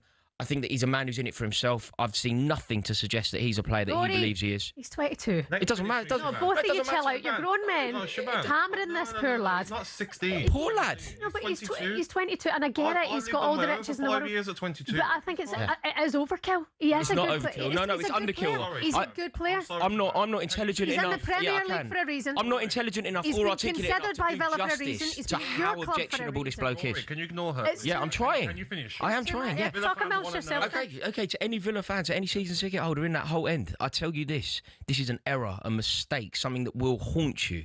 And it's a terrible, terrible statement for Aston Villa. He will disrupt your dressing room. He is not the player that people think he is. Do you know the kind of player that he is, really? He should be running the wing at Cadiz. That's the level of footballer that he is. He should be running the wing at Iber, at best. This belief that he is somehow a fantastic talent that just needs the right manager to unlock him. He is a million miles away from that. He's really destructive to a dressing room.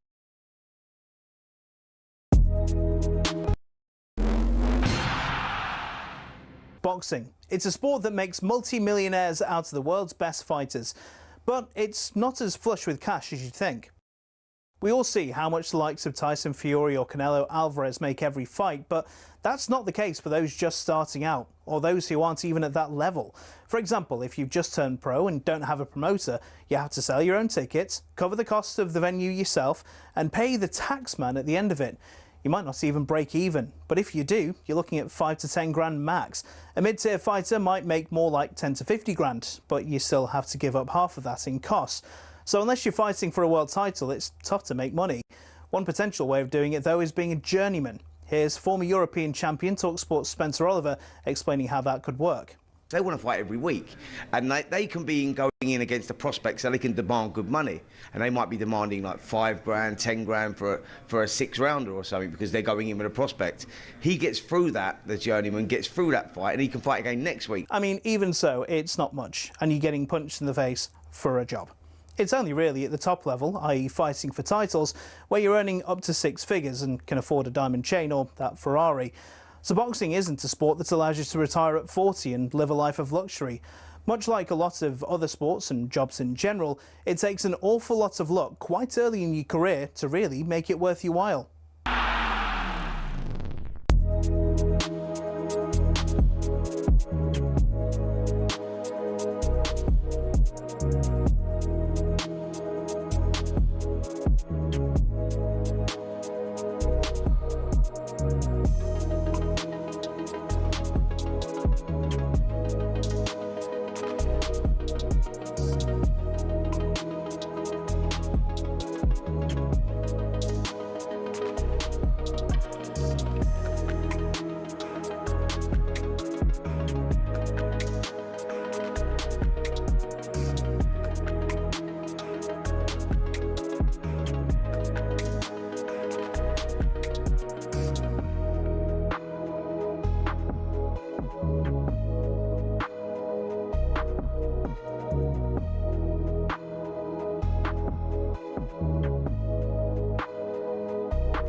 Oh, a bit of Jamiroquai. Bit of JK. Troy Deeney, you like that? I'm here for that. Bit of Jamiroquai. Huh? Bit of me, that. You like that? Have you seen Jason K live? No. I saw him at the O2. Yeah? He was great. I'm really a gig person. It's quite miserable. What last gig you went to? Any Oasis giggies you went to? Nope.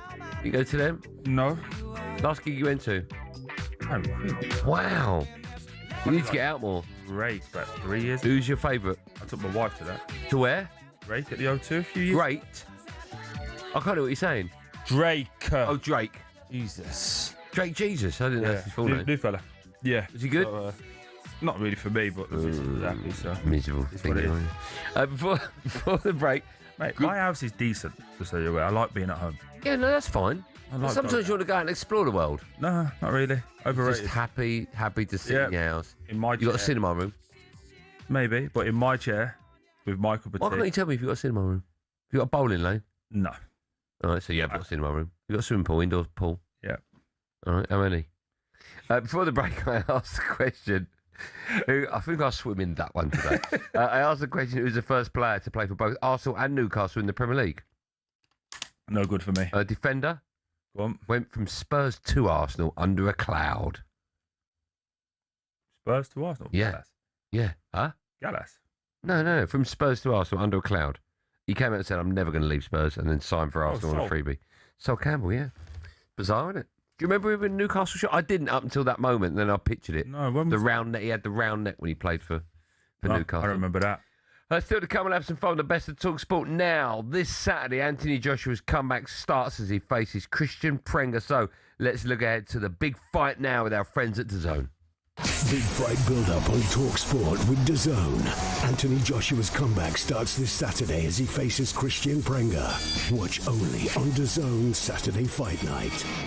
Now, before we move on, a case arrived. I don't even know what's in this, but a case arrived. Get this, with my name on it. Which way it's going to be? I think it's upside down. I think it's that way. Yeah, it might be upside down. With my name on it. A present for me from Anthony Joshua. Can you believe that? Now, producer Joe's not let me open it till we're on the show. Okay. All right. I don't know what it is. I thought it was a wind-up, but no joke. Oh, my goodness. Look at that. This is to me from Anthony Joshua. Didn't even see that, but it's an IBF boxing belt with talkSPORT on and his signature. Look at that. How nice is that belt? That's for me from Anthony Joshua. What would you make of that? Look, there's talkSPORT. Beautiful. Very nice. What a lovely man to send that to me. Why did he send it to you? I have no idea. Just I think because of the boxing stuff we do on our show. Okay. How nice is that? AJ, Like I know you listen. Simon. What? Should have been something for like Simon, maybe Jim. No, you don't like Simon or Jim. Can't stand them. Loves us, our show. AJ, if you're watching, that's really kind. I'll take that home tonight. How nice is that? I'll wear that. Where? Where are you going to wear that? Just wear it around the house. When I go to one of my swimming pools. How nice is that? Should we leave it on the belt? That might be one of the nicest things someone has ever bought me. I think we should leave it on the table. Okay. There you go. Put that there. How nice. AJ, thanks, man. Very kind. A lot of people are just throwing this around. A lot of people don't know about my relationship with AJ. I don't really talk about it. Yeah. I don't like to. You know what I'm like. I keep those things quiet. But there you go. AJ's giving us a bell. Thanks, man. Hope you win at the weekend. Very kind. Should we stay with that theme? How nice is that? Look at that. I'll go for a fortune on eBay. Yes, this is, of course, a warm-up fight for the potential meeting with Tyson Fury later on in the year. Ahead of his fight, my mate AJ himself has been speaking to talkSPORT's Adam Smith and Spencer Oliver. When does Fury Joshua happen? Where does it happen? And what's your message to the man that calls you the big dosser? Okay, so Saturday, World Championship level fight. Gotta get the victory, then I get the promotion. I'm going to speak to my team. When do they think it's good to get back in the gym, start preparing again? So it'll be pushing towards the last quarter of this year, maybe November, I don't know, but it won't be sometime in September, it'll be sometime later on in the year. But as I said, I'll say again, this is my World Championship fight. It means a lot, this fight on Saturday, for many reasons. Final question, do you think, I know Tyson Fury's boxing on Friday night. Do you think he'll come? You know where I'm going with it. Do you think that he will actually turn up? Potentially. Will you still say you're the landlord? 100%. 100%. I got the keys to the sea. Yes, indeed. Go on, AJ. Let's look ahead to that fight in more detail. We're delighted to be joined by three-time super middleweight champion of the world. How about that? Paul Smith joins us. Smudger, legend. Good afternoon to you. Hello, boys. You okay? We're good. We're very well. It sounds loud where you are. Just explain to our listening millions exactly where you are and what's happening. It is, lads. I've just bought a little Levi's belt that's going to be on the next plane home for you, mate, in the office. Thanks, Paul. That's very kind. How are you, Troy? You okay? Yeah, I'm good as gold, mate. How are you? How's it out there? Is it? It feels a little bit, mate. I've been speaking the last few days. It feels this is more about getting the cobwebs off for AJ and not really about Prenga. Is that fair or unfair? No, it's fair. I was doing a talk last night with Jamie O'Hara and Dean Saunders. I had a little chat with them, and I was trying to explain the way you lot put it in the football. It's not a friendly as such, but it's it's a lower league team that you're playing, and it's a must win because if you want the big prize, you've got to get through this. It's like I think Fury's been over in Thailand behind closed doors, so to speak, with no TV. That's more like an inter-training game with the under-21s or something, just to get a win and stay active. But sometimes you've got to get out under the lights, and you've got to have the smaller gloves on, and you've got to have the three judges there, and that risk of losing. But you can't just do that in sparring. He's probably sparred better fighters than Prenga, with all due respect to Prenga. You know, he's a decent fighter, but he's not on Anthony Joshua's level. And after what happened with Anthony in Nigeria, the tragedy of losing his friends and being in a serious car accident, I think this is ideal for him to come back in and hopefully look good against. Yeah, I agree with that. But I just wanted to talk about AJ. We saw this comeback before, right, in terms of giving him a few people that we know he should beat. We didn't really learn much. Then he goes in with Daniel Dubois, and obviously that ends the way it did. How, as a fighter, do you take anything from this fight, looking ahead to Fury? Again, with all due respect to Jake Paul, he'll take a lot more from this one than he will the Jake Paul one. And I agree with what you're saying, mate, that the last time we saw AJ in a competitive fight, it was the Daniel Dubois fight, and it didn't end well for him at all. It didn't look good. It wasn't good for him, for his career, for his fans, for his family, his team. It was a devastating night for him, but then the accident happens and it puts everything into perspective, and it's just a loss in the fight, and he needs to be better than he was on the night against Dubois, and I think he will be better. I think he's got a new team around him in Team Usyk. I think the training methods will be different. It'll be a little bit of an eye-opener to him, and again, I said this last night, I don't believe in the old saying you can't teach an old dog new tricks. I think you can always learn, always. I think in your sport you never truly stop learning, and that definitely is the case in our sport. You can never truly stop learning, and the ones who think they know it all are usually the ones that fall flat on the face. But AJ is keen. He's always questioning everything. When he gets out the ring, he's always asking people around him, what did you think? How do you think I can be better? And he will have an eye-opening experience over with Team Usyk, because they do things differently, and they're the elite in the game. So I'm looking to see hopefully a few improvements. But the both of them, him and Fury, have just got to keep winning and stay on track. And once they stay on track, then if they both come to the fight this weekend, we see the big one that we've all been waiting for, albeit a couple of years too late. But what's interesting is everyone, including yourself and me and Troy, we're all talking about this fight as a warm-up, and then we're looking ahead to Tyson Fury, etc. I remember a similar conversation way back when it was about Mike Tyson meeting Evander Holyfield, and he just had a warm-up fight against an unknown called Buster Douglas, and we all know what happened after that. How much of an upset would it be if Joshua lost against Prenga in the boxing world? It would be up there, definitely. It would definitely be up there, because it's not supposed to happen. But listen, two heavyweights with 10-ounce gloves on. Troy's done a bit himself with gloves on himself. He'll tell you how hard it is. You know, I've seen a video of him punching 7 bells out of someone on the telly once with gloves on. It's difficult, and if you get caught on the chin, you're gonna go. You know, listen, every man's got two arms, and he's a big lump, Prenga. I wasn't too happy. Someone asked me for a photo yesterday in the dinner hall, and I said yeah, and I took, and as he walked away, he tapped me on the back and said, "Good luck against Joshua." Well, I wasn't too happy with that one, like, but considering I was super middleweight.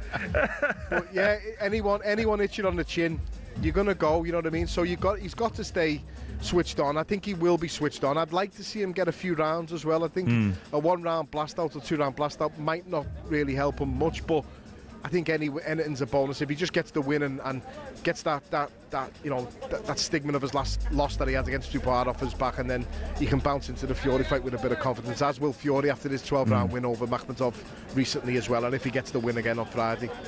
Paul, just on AJ changing trainer again, can you give us a bit of an insight to that, whether you've done that as a fighter, but then also when you've been helping out and coaching lads as well? What is the first step in terms of getting to know each other, and how difficult is that adjustment period?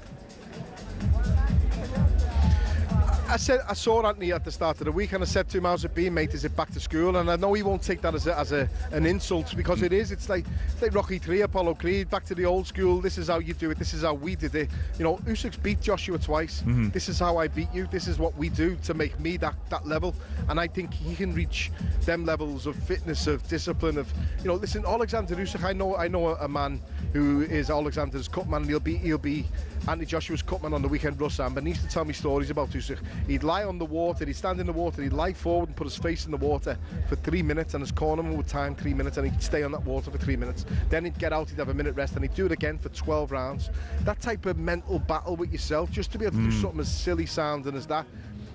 That's unbelievable mental strength. They're not just fitness, they're not just get you fit and technique. They do things differently, and when you see young fighters in this country, if you're the best fighter in the gym, I've always said it, go and see different methods. You'll know yourself, Troy, when you go to the bigger clubs and the better clubs, they do things differently. The minimum standards are higher, the minimum levels are higher, and it makes you a better athlete, a better footballer, a better fighter in this case. And I think being there will have opened his eyes. It will be tough. They won't be taking it easy on him, and they'll try and bring out the best in him. And I think we will see a better Anthony Joshua accordingly as well on Saturday night. Just quickly before we let you go, we've also got interest on the undercard. British fighters Josh Kelly, Hamza Shiraz, both in action. I think they both make the first defence of their respective titles. And you've got a fighter fighting, is that right? Yeah, I managed a Saudi kid, Ziad Al-Mayyouf. I've managed him since he first turned professional. He's been on some huge shows like this. He's been on Anthony Joshua's a couple of times, Usyk's a couple of times, and he's a young lovely lad from Saudi Arabia who's trying to make his name as a professional. He didn't have much amateur pedigree, so he's been learning on the road, but he's a talent, and he's such a nice lad. It's a pleasure to be working with him. And Josh Kelly's fighting Kevin Ajako, who my brother Stephen trains. My brother Stephen's his head trainer, so I'm sort of involved with that one as well. I'll be in there thereabouts backstage in between, doing a bit of work for talkSPORT on the night. But it's an exciting fight. Hamza Sheeraz is a quality fighter. He's an exceptional fighter. He's one to keep his eye out, and big things are going to come from him in the super middleweight division. Paul, listen, thanks so much for coming on. You're absolutely brilliant to speak to. Are you enjoying your time out there? Thanks for having me, boys. Thank you. Yeah, I am. You know, it's warm. I like Saudi. You know, I've been coming here for a long time now, since my brother Callum fought here in 2018. I've been here a lot with Ziad as well, so I'm lucky enough to get to know the place. It's lovely. The people are unbelievable over here. It really is a good setup, but it's good having all the lads in town. Paul Spencer hasn't stopped sweating since he's got here. He's wasting away. He's only about 7 stone now. What a pleasure to speak to you. Brilliant with the mic in your hand. Thanks so much, Paul. Have a great day. Boys. Thanks, man. All the best. There you go. He's brilliant, isn't he? Yeah, great. Paul Smith. Great guy, great family. Yeah. Lovely. I love being around the Smith brothers. They're always enjoyable to be around, and always just humble guys. Yeah, he was great. That was a look ahead to AJ against Prenga with DAZN. Join DAZN Ultimate for 185 plus fight nights and 12 plus pay-per-views every year, including Joshua Prenga, all included at no extra cost. Buy now at DAZN.com. Big fight build-up on talkSPORT with DAZN. This Saturday, it's danger before destiny for Anthony Joshua. Joshua versus Prenga, live exclusively on DAZN. Just got a text from AJ just saying he's watching the show and he's seen me open the present he bought me. How nice is that? That's great. Thanks, AJ. The gold is lovely. It's beautiful, isn't it? It's the IBF World International Wear. It's got talkSPORT logo and AJ signature in it. Thanks again, man. That's really kind. The best of talkSPORT when we come back. How about that? Amazing.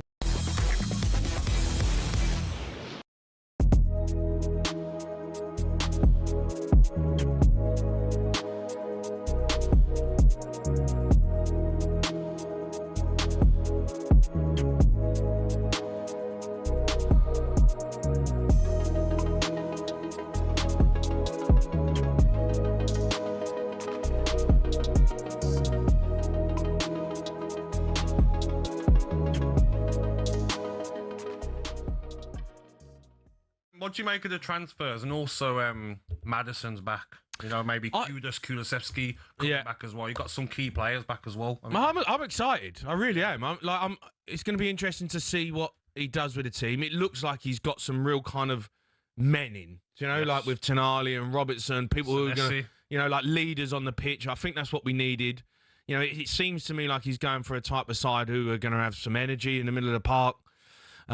With a bit of experience and kind of like a bit. I want to see a bit more like Housery from us, do you know, like a bit like Arsenal have done. Yeah. You know, a bit more like know how to win, and because we've been a soft touch. We've played some decent games, but then like we'll throw away goals and points at the end of the game. And it's time to embrace playing in that outstanding stadium. Yeah, getting a home crowd on side. Don't fear playing there like they have done for 2-3 years. Yeah. Like embrace it and make it a fortress. Yeah, I'm happy with what we've done so far. We've still got to figure out what we're going to do on the left. Like the left wing for me is an issue. Who's going to play out there? No, we don't want Garnacho. You want to take over? No, you take Garnacho, mate. He's a good player. Take Garnacho. He's good. You have him. Oh, I think he's a good player, mate. Why didn't you outbid us? Outbid us, mate. I think that if we sort left wing out and maybe look, Richarlison's not the future for me with Spurs. I think Anthony Joshua is on the road to destiny. But first, there is danger. Prenga, 20 wins, 20 knockouts. And AJ knows, one moment, one mistake, one punch will change history. AJ is back. But there is danger before destiny.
Welcome back to Drive on talkSPORT. Me, Andy Goldstein Troy Deeney alongside me.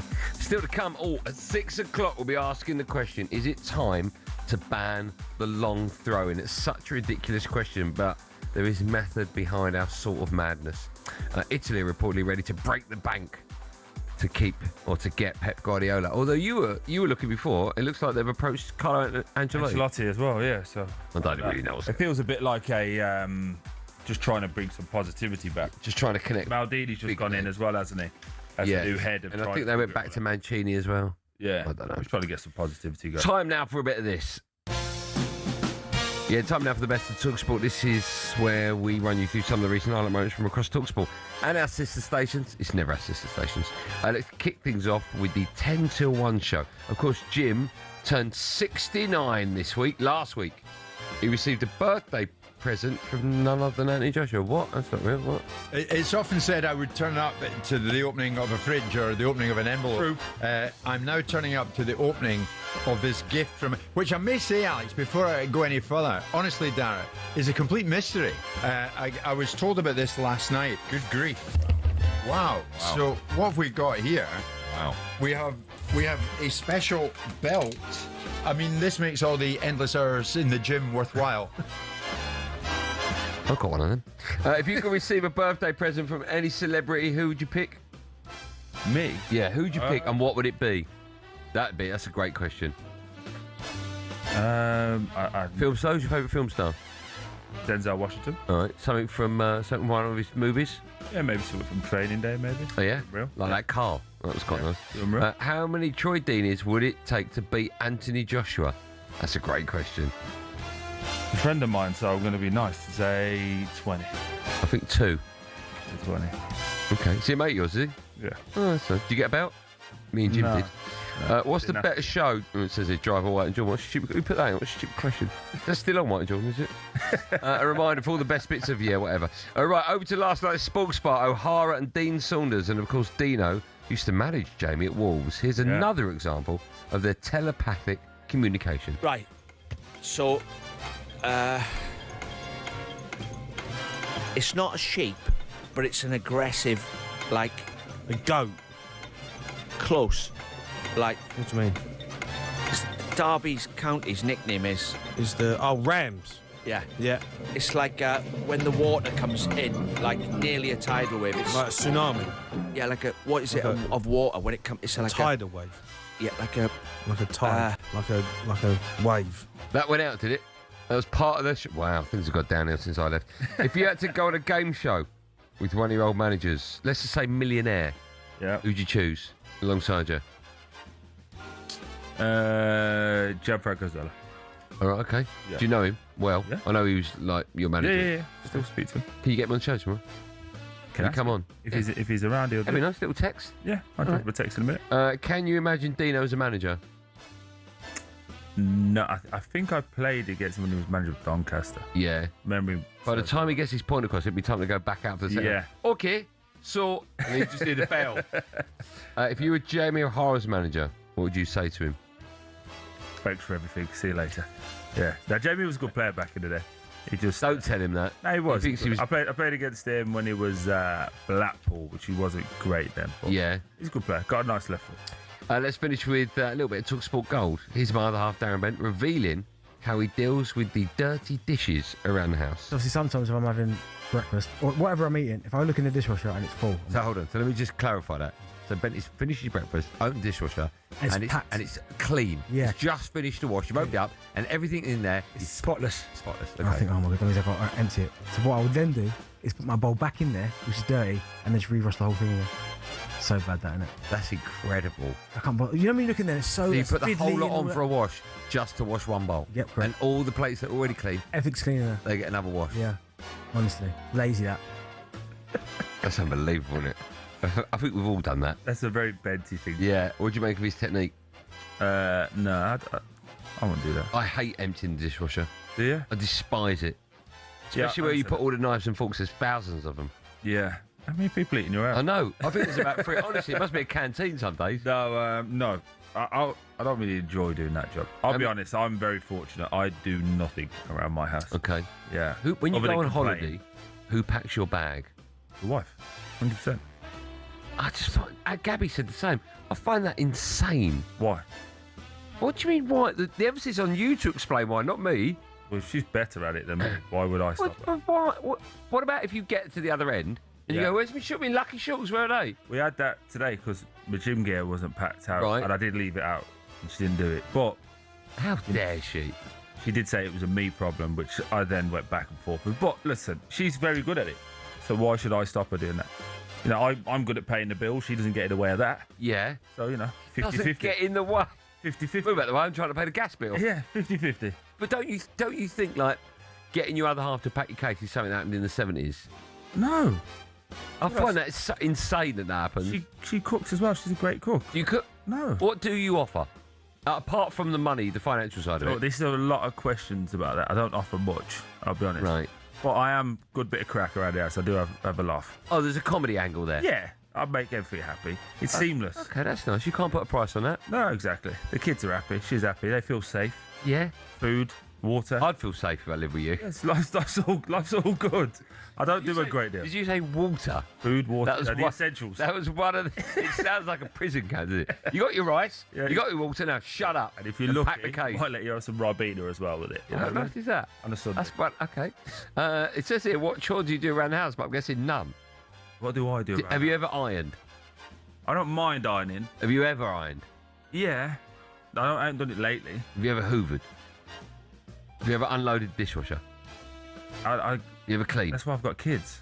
I let the kids do that. That's their chore. All right. So I was just putting no to all of the above. I'll walk the dog and I'll put the bins out. Actually, that's a lie. I don't even put the bins out. The kids put the bins out now. Right. But you walk the dog? I walk the That's dog. a good chore. Yeah. How far do you walk with him? 2-3 miles. Right. Yeah. And come back with him, or just leave him there? Yeah, she's good. Who at talkSPORT do you think is the laziest around the house? Who does the least amount of housework? Oh, Gabby, 100%. Yeah, well, that's a fact. We know that. Yeah, 100%. And then Benty wouldn't be too far behind. Yeah. So basically, ex-footballers. There's a theme here. Yeah, I agree. I don't feel like Jim does a lot in the house, Jim White. No. But I imagine he commends whoever does it incredibly well. That's fantastic. Of course, you can find all of our shows. I have to get involved in it. Yeah? Yeah. My wife wears the trousers. Yeah. Oh yeah. I mean, I do. I don't cling 'cause I'm not about, but I'll always pack my case. I'll put the bins out. I'll make dinner occasionally. But I enjoy that. My wife ain't listening. Why? Because she's going to think that that's normal. It's not It is. normal. It is What we normal. do is- Troy, it is normal. It's not. Joe, do you cook? Bill, do you cook? There you go. Yeah, but look who Jack, you're asking. They all live at home with their mum. That is true, actually. You do all live at home with just one of your mums, right? All three of you live together. It's an ITV2 sitcom. Jack just said, well, Bill's mum. Like, well, you don't need to pick anyone's mum. It's Bill's mum. That'd be funny. How's your mum, Bill? She all right? She good? Send her my love. Not in that way. Of course, you can find all of our shows on the talkSPORT app. We can swipe between talkSPORT, talkSPORT 2. I want to know from callers. Does Everyone does. Everyone packs their own case. Everyone packs their own case. Honestly. Troy, they do. Overrated. That may well be the case, excuse the pun, but that's just normality. Every man, the majority of men will pack their case. You'll pack your own case when you go away? Yeah. Nice. Oh, what's that? Billy's mum does, all three of them. Yeah. When we come back, we're talking about the long throw. Should it be banned? Don't be so stupid.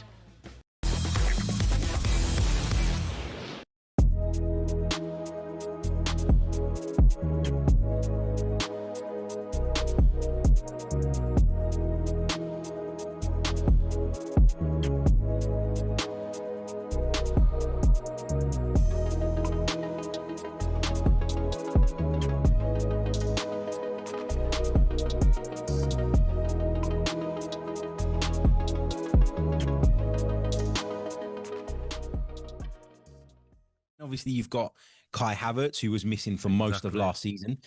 He's back and available and can play either as your centre forward or off your centre forward, which again shows a little bit more congestion in that kind of attacking midfield role. So I think when you zoom out, bigger picture, the squad still has enough. It has a lot of depth. But I think the reason there's a bit of nervousness around the Arsenal fan base right now is because we see an opportunity. We win the league for the first time in 22 years. Manchester City have lost Pep Guardiola. He's moved on. Maresca's a great coach, but is he Pep Guardiola?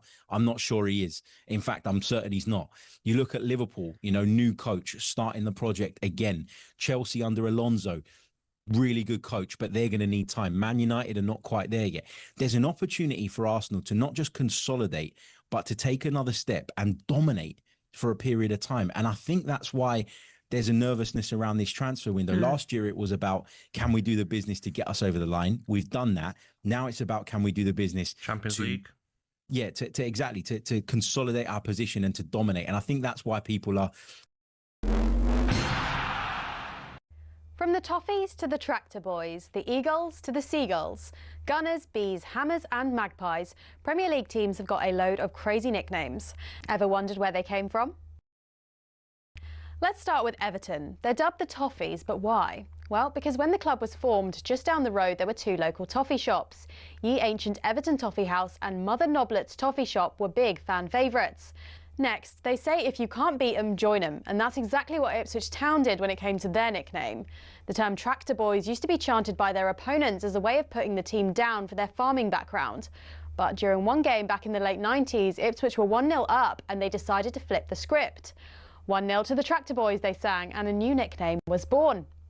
Let's head to Leicester, famous for more than just a red, well, orangey cheese and Jamie Vardy.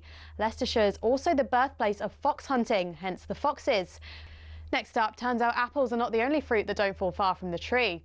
Bournemouth's nickname, the Cherries, comes from the fact the club's stadium was originally built right next to a bunch of cherry orchards. This next story actually involves 2 club nicknames. It started with Crystal Palace. They were having an absolute nightmare run back in the early 70s. They'd been relegated after a terrible spell and manager Malcolm Allison decided enough was enough. He wanted a new nickname, something strong, fast and destined for success. Something exactly like an eagle. But there's more to this one. Brighton were in search of a nickname too, and Palace finally gave them what they needed. In a heated match between the two back in 1976, Palace fans began chanting, "Eagles, Eagles," and some clever Brighton fans came up with the perfect reply, "Seagulls, Seagulls." Not all club nicknames have a crazy story though. Take the Gunners. That just comes from the fact a group of munitions workers in the Royal Arsenal factory in Woolwich set up the club in 1886. On the flip side, some nicknames seem simple, but there's a bit more to them, like West Ham. The Hammers is actually nothing to do with the ham part of the name. It comes from the fact the club used to be called Thames Ironworks FC and was made up of workmen and shipbuilders. So next time the away end's chanting their crazy nickname, you'll now know exactly where it came from.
Well, that's the last hour drive and talk sporty to me, Andy Goldstein, and the suitcase packer, Troy Deeney. Real nuts and courage. What did you ask everyone out there in the office? If they're being serious, like, do you actually pack your... Mate, everyone packs. Does that surprise you? What? Yeah, a little bit disappointing. In what way? Just think that, you know, if we're good at things, let people be good at things. Okay. But there's only one way to get good at things, that's to try it. Not really. Okay. Well, if I was going to come around your house and you were going to cook for me, what would you cook? That wouldn't happen. What's your meal? Beans on toast. Old school. That's the only thing you can cook? The only thing I like to cook. Spag bowl? No. Sunday roast? No. Why am I doing that? What? Why not? Because you enjoy it. It's nice. I'm standing there for hours cooking. Yeah, it's nice. Therapeutic. No, my oldest son is training to be a chef. That's right, you told me. Yeah. He can do it. Got to sort himself out. Yeah. Okay, all right. Yeah. Buck up your ideas. Yeah. Still to come, we'll be discussing some of the latest transfer rumours doing the rounds. But now, is it time to ban the long throw? And here comes comes the first offering from Rory Delap. Oh, it's in! Instructions that we would get from Tony Pulis when he was playing is that if there's an opportunity, don't let it go out for a corner. He would launch it in with his arm, which is more effective because of the trajectory it comes in low and piercing. I don't have an issue with it. I'm amazed that it's caused so much of a stall. The clubs in the other clubs in the Premier League, they need to use it. It's a good weapon to have in your arsenal. I can't wait for this debate. This is going to be very interesting. I don't know if you've seen it. Huddersfield's Max Murray has gone viral this week after footage of his long throwing during a pre-season friendly was posted online. You can actually see that right now if you switch us on YouTube or your smart TV.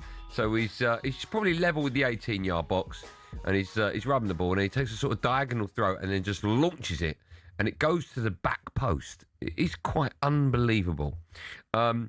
The throw is incredibly flat and reaches the back post. There you go, I've just told you that. Some would argue it makes it even more dangerous than a corner.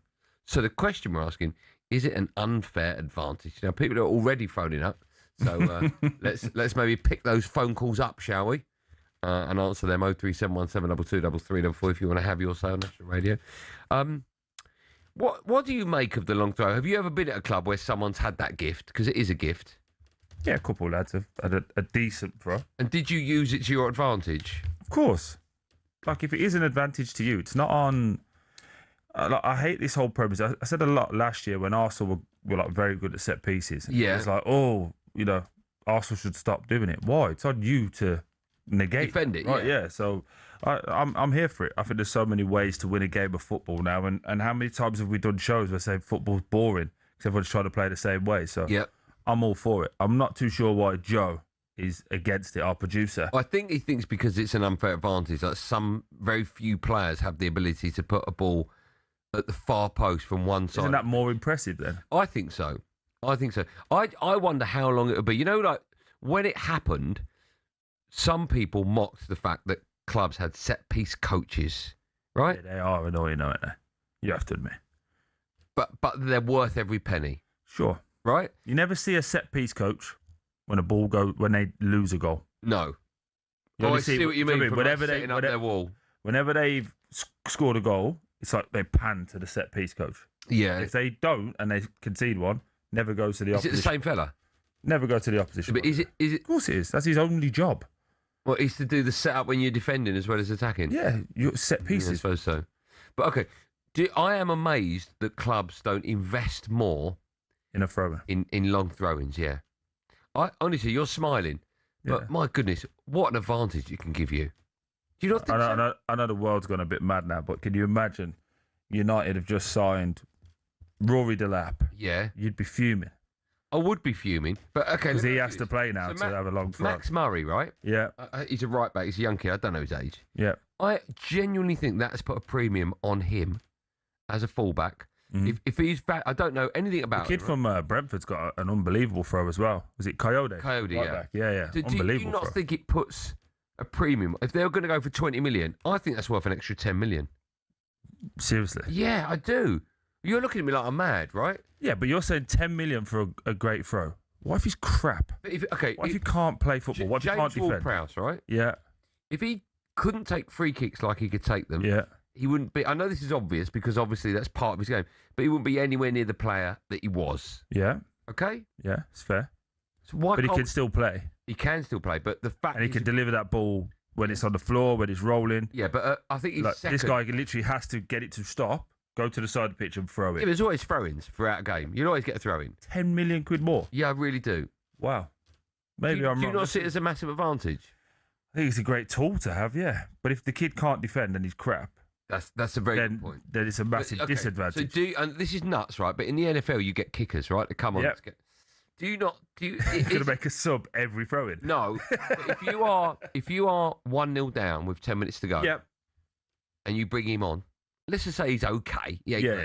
But you're attacking, so hopefully he's not going to do too much.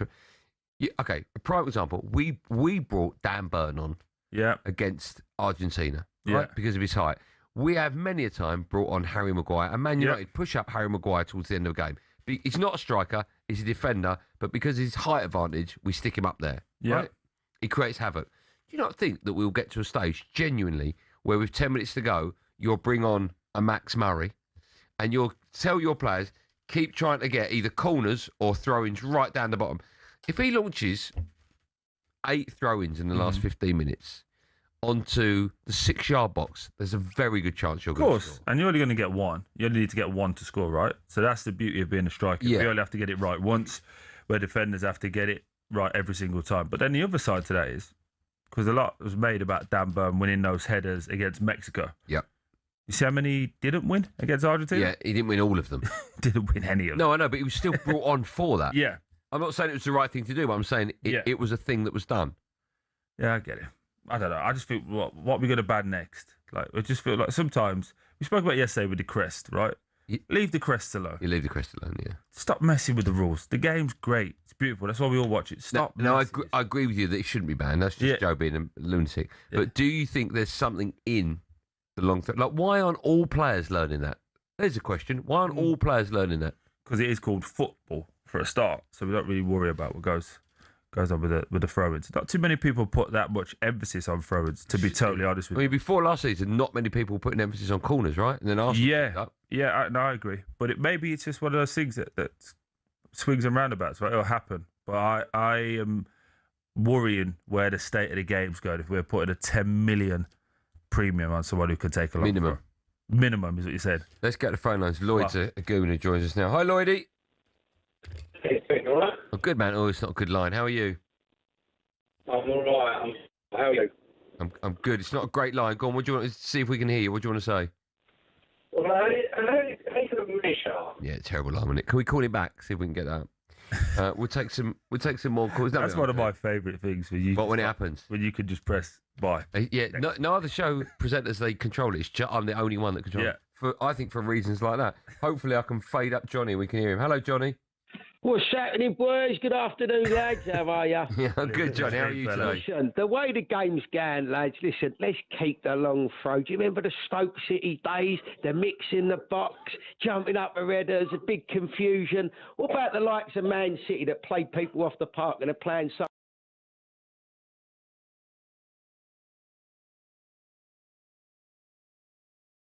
Raining and mud everywhere. Them long throws are part of the game. Keep it in, you know what I mean? I'm here for it. Yeah. I'm absolutely here for it. Lucky I had the faders there, isn't it? People get so excited, don't they, about football? That's what I love about football. You get so excited about it. Let's take as many calls as we can. Is there anyone out there that thinks it's an unfair advantage? Right? Producer Joe does, and Joe wants it banned. But let me tell you now, if Ipswich sign Max Murray, he'll be the first player in this country, first person rather, to go, oh, they're amazing long throws. Yeah. Brilliant. How great are they? Yeah, don't touch them. There should be more long throws. And also, do you think there'll be a premium on players that can throw that far? Also, why can't everyone throw a ball that far? Can you learn it? Can it be taught? I don't know. It should be, right? It's just throwing a ball. Should be. It's just about timing. Yeah. Right. It's not being able to say, why can't people jump that far? It's all about timing. That's to do with your weight, though, isn't it? Don't know what you're saying. I'm saying that you and I will be terrible at the high jump. Get your calls in now, 03717 223 We're taking your calls on the long throwing.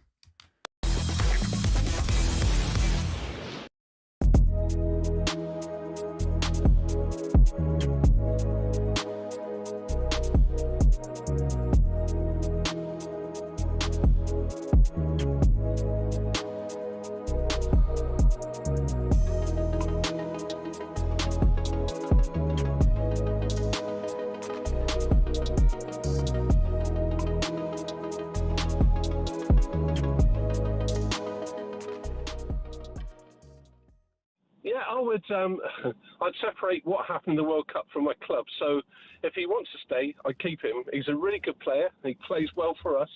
Really don't like what he did in the World Cup. If he wants to stay, keep him. If he wants to go, like any player that wants to go, let him go. But I would, 100%. We need experienced players with a new manager. We need continuity. So do I like what he did? No. Do I think he's going to get loads of stick wherever he goes? Maybe some at Stamford Bridge? Yes. But if he wants to stay, get your head down and play for us. That's what I think. And how do you feel about, obviously, Alonso coming in as manager? Couple of signings so far. You get John Stones in the building. You feel good about things for this season? I feel that after 4 years or 4.5 years of trial and error by American owners, that at last they're appointing a manager, not a coach. The only thing I would say is that we need to bring in some experience. So we bring in someone like John Stones with the experience he's got on a free. And also we don't need I hate to say it, but fairly average sporting directors. We need a couple of really good quality sporting directors. But yeah, Morgan Rogers, really exciting to get Alonso. And at last we've got a manager, not a coach. So yeah, I'm looking forward to this season. Where does Morgan Rogers play in the 11? I think he's been told he's going to play off the left. Is he? I believe so. Okay. Interesting to see how that works with Cole Palmer. But if you listen to what Morgan Rogers said yesterday, Cole Palmer was constantly on the phone. They're close. Leading with So him to are they going to play with 2 10s maybe? Anthony Joshua is on the road to destiny. But first, there is danger. Prenga, 20 wins, 20 knockouts. And AJ knows, one moment, one mistake, one punch will change history. AJ is back. But there is danger before destiny.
Welcome back to Drive and Talk Sports. Me, Andy Goldstein. Troy Deeney alongside me. Stunned, by the way, stunned that he's the only person on the planet, apart from Gabby Aponor, that won't pack his own suitcase. It'd be true. Now that you're finding that out and it's a thing, are you going to change your ways? Absolutely not. Just give it a go.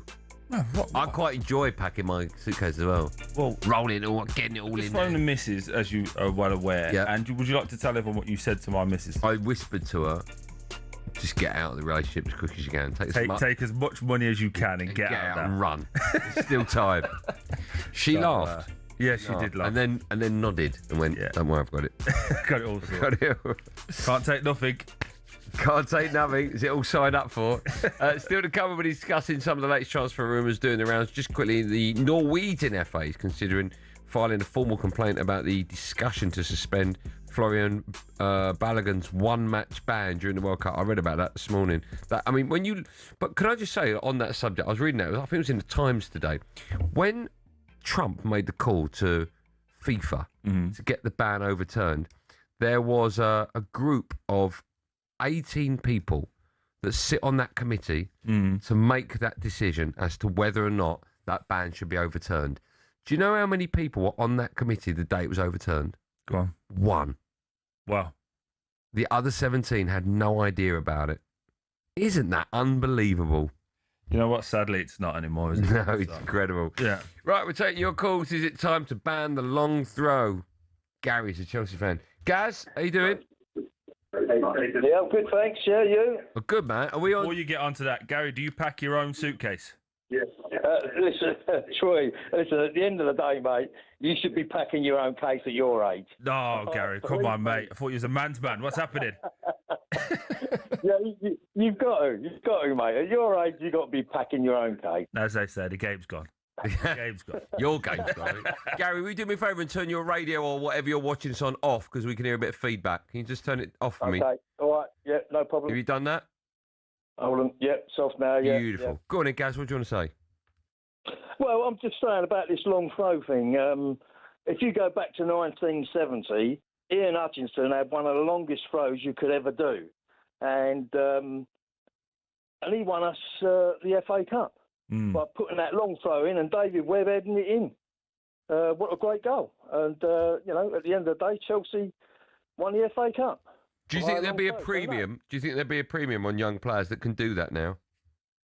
No, I don't think so. No. I just think it's a natural thing, and they should be able to get on with it. And just the game's all gone wrong now. You know what I mean? Going back, I'm 64 and I've been watching Chelsea for a long time. And some of the things that are happening now in football, it's just not the way it used to be. And it's like the corners. You've got a D there to put the ball in, not have it on the edge of it. You know, and we're all trying to stop things like long throws. I think no, carry it on. Listen, football's a great game, and as Greavesy always used to say, you know, it's a funny old game, isn't it? It is a very funny old game. Daryl joins us. Thanks for your call, Gary. He's a Leyton Orient fan. Daryl, hello. Good evening to you. How you doing? You all right? We're good, man. How are you today? Yeah, well, not so great. I'm stuck in traffic, but I also don't pack my own suitcase. There we go. I'll wait for the row on holiday where she's forgot to pack something for me. But I think hold on. How long have you been married for? Will be 12 years I've been with her. Look at that. Yeah. Seamless. They've got their own jobs, their own roles. It just works. Yeah, what about them two? I don't know his missus. Oh, I see. Right, okay. If you might advise me, if you want to get to 13, start packing it. I'd only do it wrong. But yeah, going back to the long throwing thing, I remember when teams would play Stoke with Rory Delap on the pitch, and they were scared to kick the ball out for a corner. Yeah. They didn't know what to do. I remember watching, I can't remember who it was against, but he had the ball at the corner flag and he didn't know whether to kick it out for a throw-in like you would normally do, or kick it out for a corner because, I mean, let's have it right, his throw was better than most people can kick it. Yeah. And you can be more accurate with a throw-in. Yeah, fair point. Okay. Let's get as many calls in as we can. Thanks for that. Andrew joins us. Hello, Andy. How's it going, mate? You all right? Good, man. How are you today? He's from Tamworth, so 100% he does not pack his own suitcase. Do you pack your own suitcase, Andy? Absolutely. You do? Good boy. You must be a bit of fan. I've got to get my football shirts in there, so I let the missus do it. She won't pack them. Okay. But the rest of it, who packs the majority of the stuff? Oh, yeah. No, it's me, 100. Okay, good boy. See, it's normal. He's a Villa fan. Can't trust him. Go on, mate. Go on, Andy. Just saying about long throws, you've got to be able to have people in the box to be able to. I mean, if you remember when Tamworth played Spurs a couple of years ago, we had a player called Tom Tonks, cracking throw. Problem is, we used to get loads and loads of throws every single game. We wouldn't score for them because we literally had nobody in the box to finish it. So, and the problem being especially is that some Tamworth fans will probably berate me for this, but Tom Tonks was a pretty average player. Yeah. So we drop like a really good midfielder and then end up having to put Tom Tonks in because he had a good throw. Yeah, it's fair. It's a great point. Part of his makeup was the fact he was a good throw, right? Yeah. Let's go to Kevin. He's a Stoke fan. This will be interesting. Hi, Kev. Oh, yeah, okay. Oh, good, man. How are you? This is music to my ears, boys. Music to my ears. I bet it is. Go on. 2008 to 2018, 10 years in the mighty Premiership. We had Rory Delap throwing them in. Arsenal never beat us at the Britannia Stadium because we just out-muscled them at all costs. And it was the best time of my life. I'm 57, and I still don't pack my case, and I've been married for 26 years. Gussie, the marriages that last the longest. Wait, hold on. Let me. Is it a happy marriage? Very much so, yeah. Well done, Kev. You know the score. Hold on. Is she there? Can she confirm that? No, she's at home with her mother-in-law. Sorry, her mother apologised. But what an absolute great time of my life. Yeah. And Arsene Wenger hadn't got a Scooby-Doo about us. And we what always to do. beat him at home and in the cup as well. And he just didn't like it. And tell you what, brilliant. And I love the Potters. And Yeah, Kevin, real quick, do you think there should be a premium on players who have a long throw? No, not really, because now it's just all short throws, isn't it? But we had a weapon, and Tony Pulis, what a top bloke. I hope he's listening, because I love Tony Pulis. He used that weapon to suit Stoke City Football Club at the time in the Premier League. It worked perfectly. Nobody, and we had two top strikers, Ricardo Fuller, City's number 10, and Mama Sidney. Yeah. Yeah, Good time. brilliant. What a time. And listen, all the best to Mark Robbins to get us back in the Premier League this year, mate, because he's a top quality manager. Indeed. Kev, thanks for your call. Cheers, mate. Appreciate it. Here's my question for you. You got Max Murray. Yeah. And he's a right back, and you got another right back. They're both exactly the same, but Murray's got the throw. Murray's going to cost more, right? Hence the premium. Yeah, but if they're both the same, but you've like the guy there from Tamworth said, they got the kid Tonks in midfield. Yeah. And they're playing him because he got a long throw, but there's a better midfielder sat on the bench. Yeah, I get that. So But you would pay 50-50. more for two right backs who've got the same talent as a footballer, but one's got the throw. Yeah, 20 pence more. Okay. Not 10 million. Still more. Right. Talking of millions, let's hear from Elliot Anderson now. He's finally completed his move to Man City, spoken to mancity.com. He was asked how excited he is to play under their new gaffer, Enzo Maresca.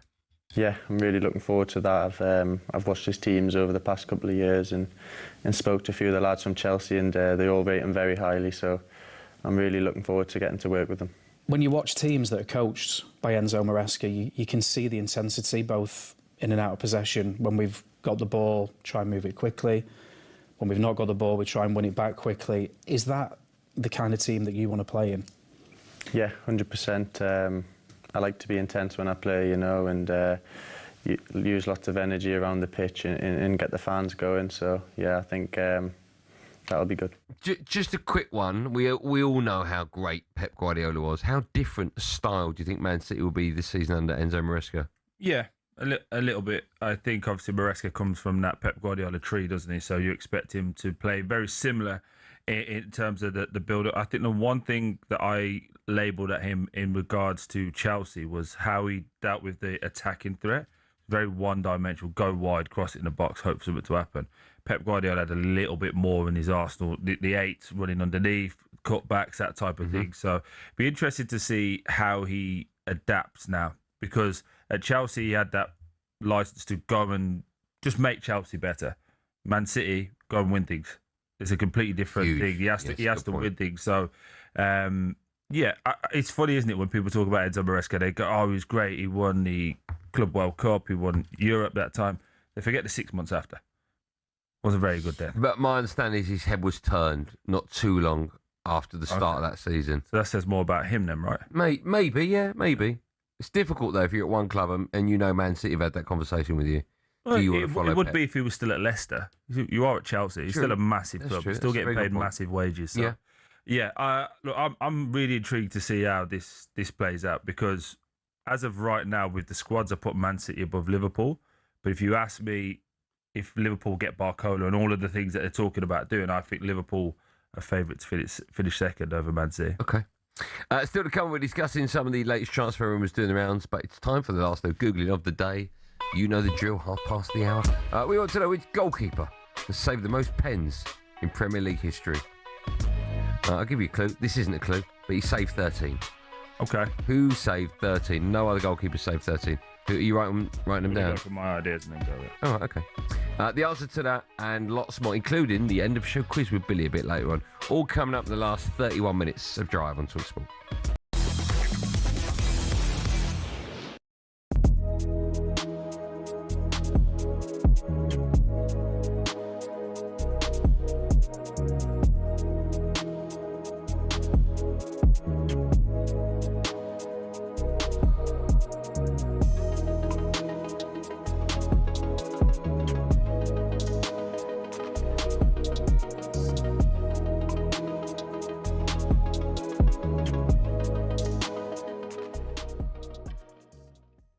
Let's just say something about Tottenham here.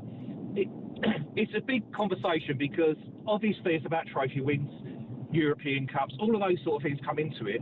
But in the modern world, it also comes down to support base. Money is so much involved, and Spurs are a big club, full stop. Of course, we're above someone like West Ham. We have got more support. He had you above West Ham. Globally. Well, I know, but he was almost fighting with that. You could also look at a support point of view globally. We would make Chelsea look tiny. They have had more recent success. Facts, they've had more success.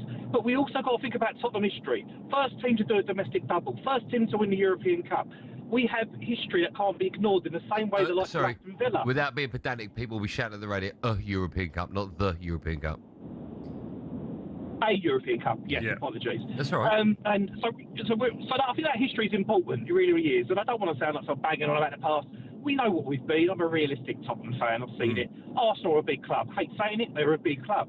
Bigger than us. I've got to say that as well, and that's going to upset people. Rich, could you do me a favour then? You rate them 1 to 4 first. It'll have to be Arsenal. Okay. Gives me the up, but there you go. Then who? And you're not. It's controversial. I'm going to put us above Chelsea and then West Ham at the bottom. You think Spurs are bigger than Chelsea? As a club, as a supporting club, and all internationally supported, and all their clubs, 100%, yes. And history, yes.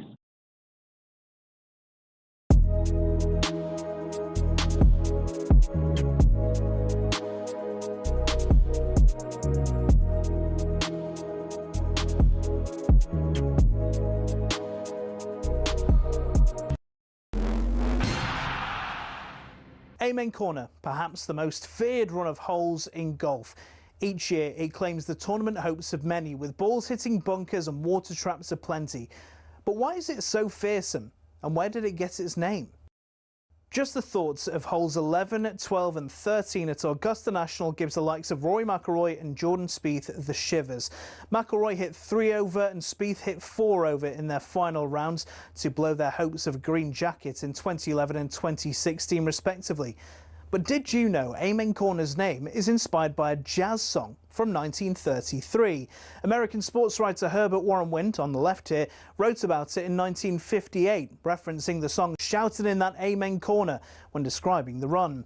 Hole 11 is a par 4 over 520 yards with a green guarded by a pond and bunkers to the front edge.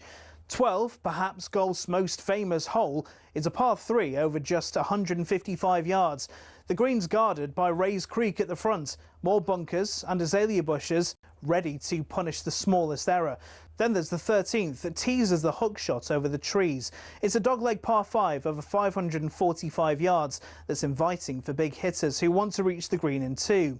If you want to win the Masters, you have to keep your score down around Amen Corner. So who'll be the next to fall victim to golf's most famous and most daunting challenge?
Too sexy for my love, too sexy for my love, love's going to leave me.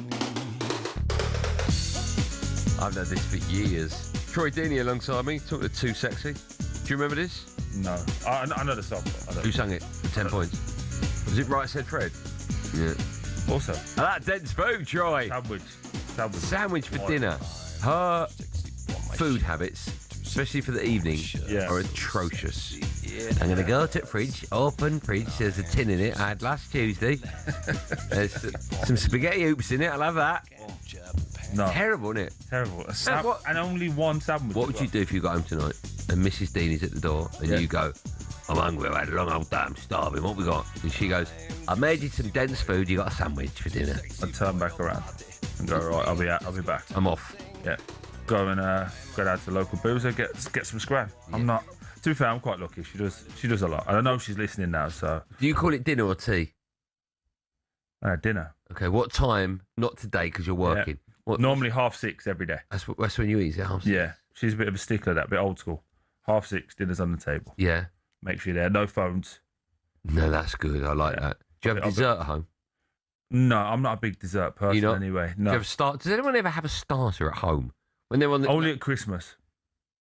Yeah, you're right. If you've got people over, you'd never make yourself a starter. Do you reckon anyone does that? So. No, you don't. Yeah. But do you think anyone will ever go, I'm going to have that for me main, but I'll make myself a little starter first? No, but do you know what? The more I think about it, I think my missus should start to do that. Because I think she should. Phone her up now and ask her. I'm a big fan of a soup. Do enjoy a soup. What's your favourite soup? Ooh. It can't be a classic tomato soup. That's always good. Yeah. Do like a sweet potato. Sweet potato goes down that's well. Nice, yeah. What about chicken soup? You like a bit of chicken soup? You're not happy with that? Yeah. Lentil? Yeah. You like lentil soup? Nothing. That's a waste of time. Yeah. Yeah. Joe probably likes lentil soup. Joe, he strikes me as that type of person. Yeah, I like bland food. I like dense food, and I love lentils. I don't know why I've turned you into... I like dense food. What does that even mean? Name another Who's ever said, like, what do you fancy for dinner? Oh, something dense. No one's ever said that. No, we can go anywhere in the world. I like to go to a restaurant that serves dense food. Very strange. Right, following us, talking to dense, Ollie Klink, host the Transfer Insiders. Tonight he's got Jacob Horley alongside him.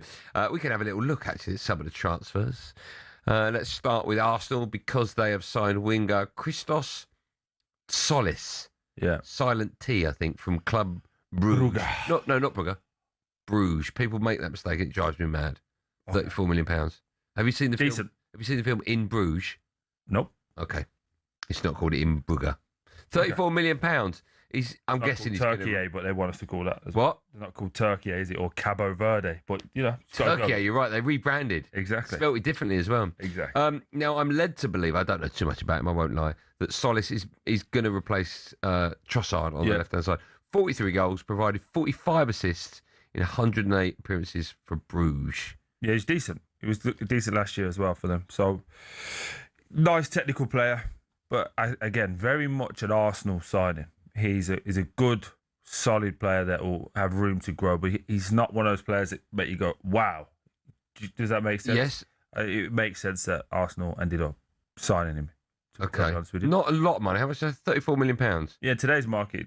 So he's not a finished article by any means. No, but there's room to grow, and also he's got European and Champions League experience, so that's a good thing. Were you a fan of Trossard? Yeah, big fan of Trossard. Do you think he was underloved by Arsenal fans?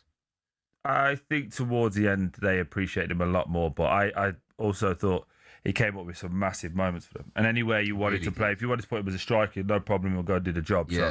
So I really liked him. I think towards the end, Arsenal fans started to see the importance of him. So, yeah, it was good. Okay. Just saw one coming across the bottom there. I want to throw it at you. Go on. Lacroix to Chelsea. Right. Where have you seen that? He's coming across the bottom there. He's next on the list, is he? Yeah, from Palace. Maurice Lacroix. I had a Maurice Lacroix watch when I was about 15. Okay.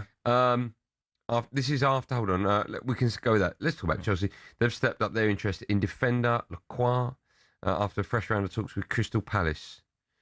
I mean, they desperately need a centre-back, Chelsea, right? Yeah, but I don't know. Is he the answer? Do you rate him? I do rate him when he's at Palace. I think it's different playing for Palace in a bit of a lower block than you will do at Chelsea. But then I think if you go off his last game, which was against England, he was all over the place.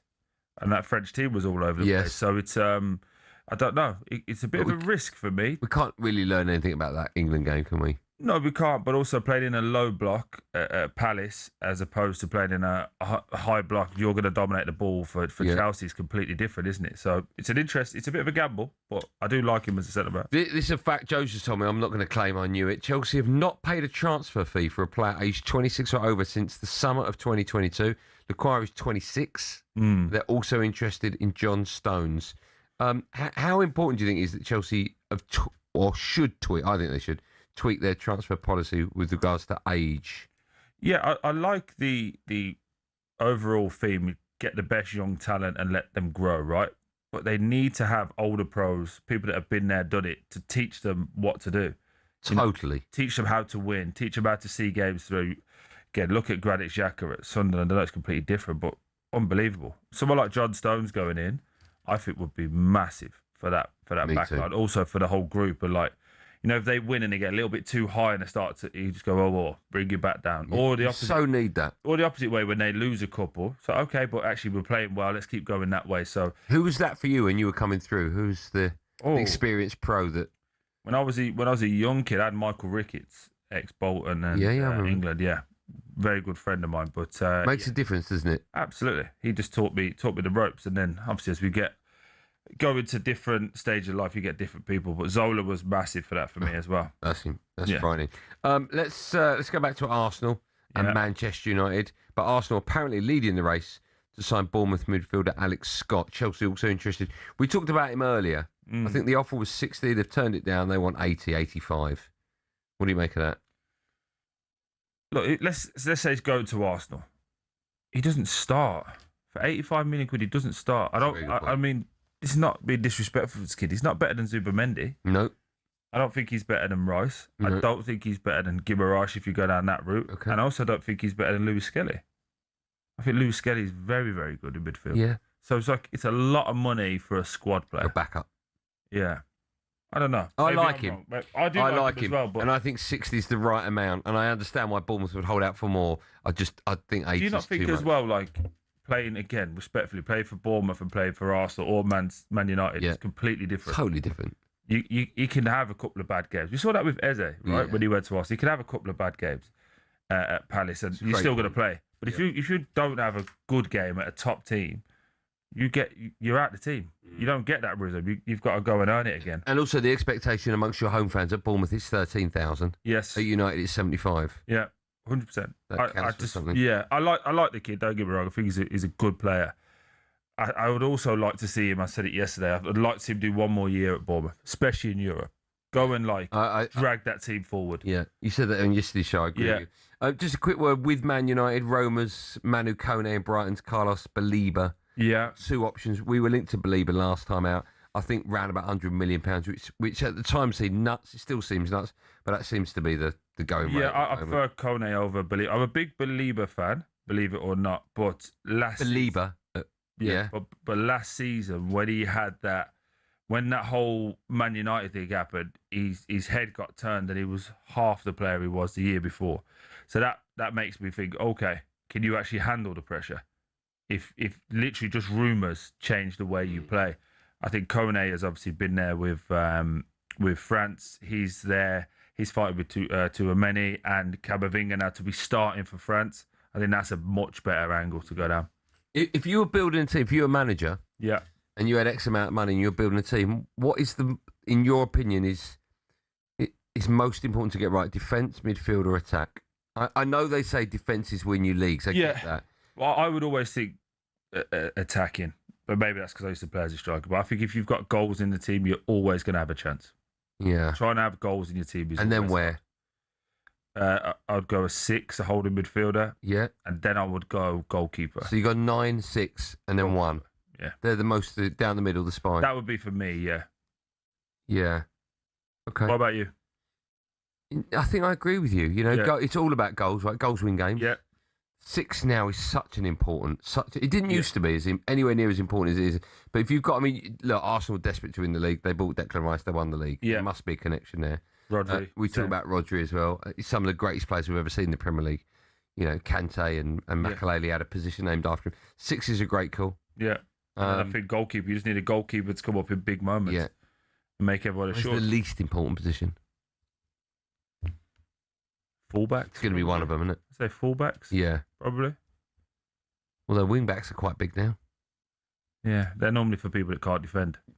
What, defenders or wing-backs? Wing-backs. When What, you say, you're- they're a wing-back, it's like, oh, he can't defend. Yeah, you're no good defender. I'll stick you on the wing. Yeah. Yeah, run up and down for me. When we come back, one word Billy, who's not been in this week, disgraceful scenes, he'll be in the studio for the end of show quiz. So make sure you join us for that right after this.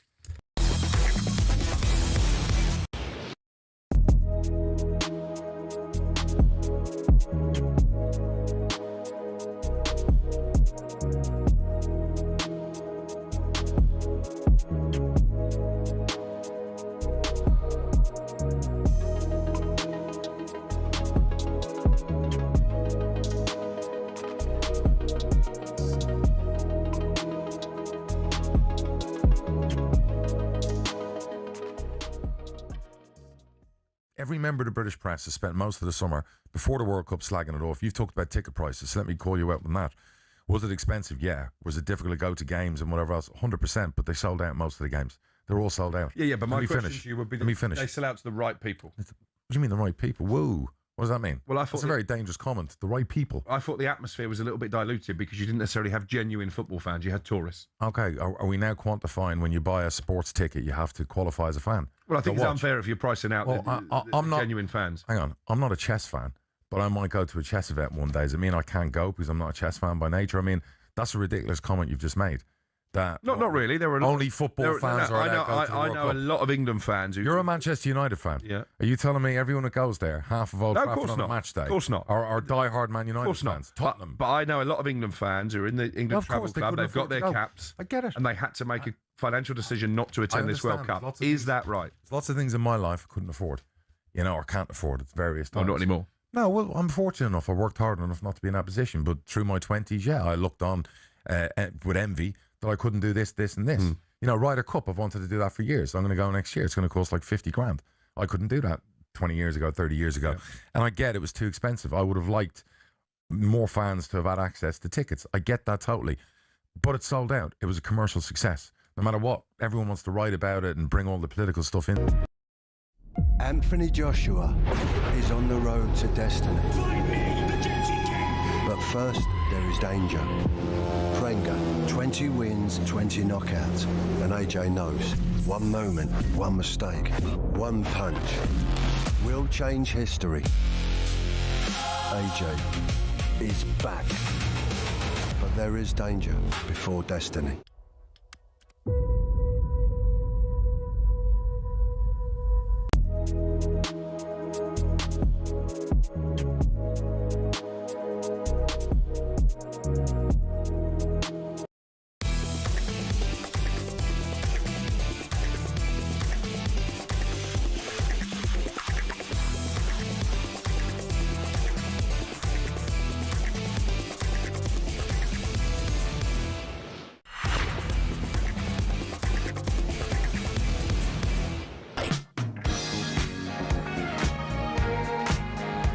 This is Drive and talkSPORT. Me, Andy Goldstein, the superstar alongside me goes by the name of Troy Deeney. We're in partnership with Giacomo. Get fresh looks and great brands from Giacomo.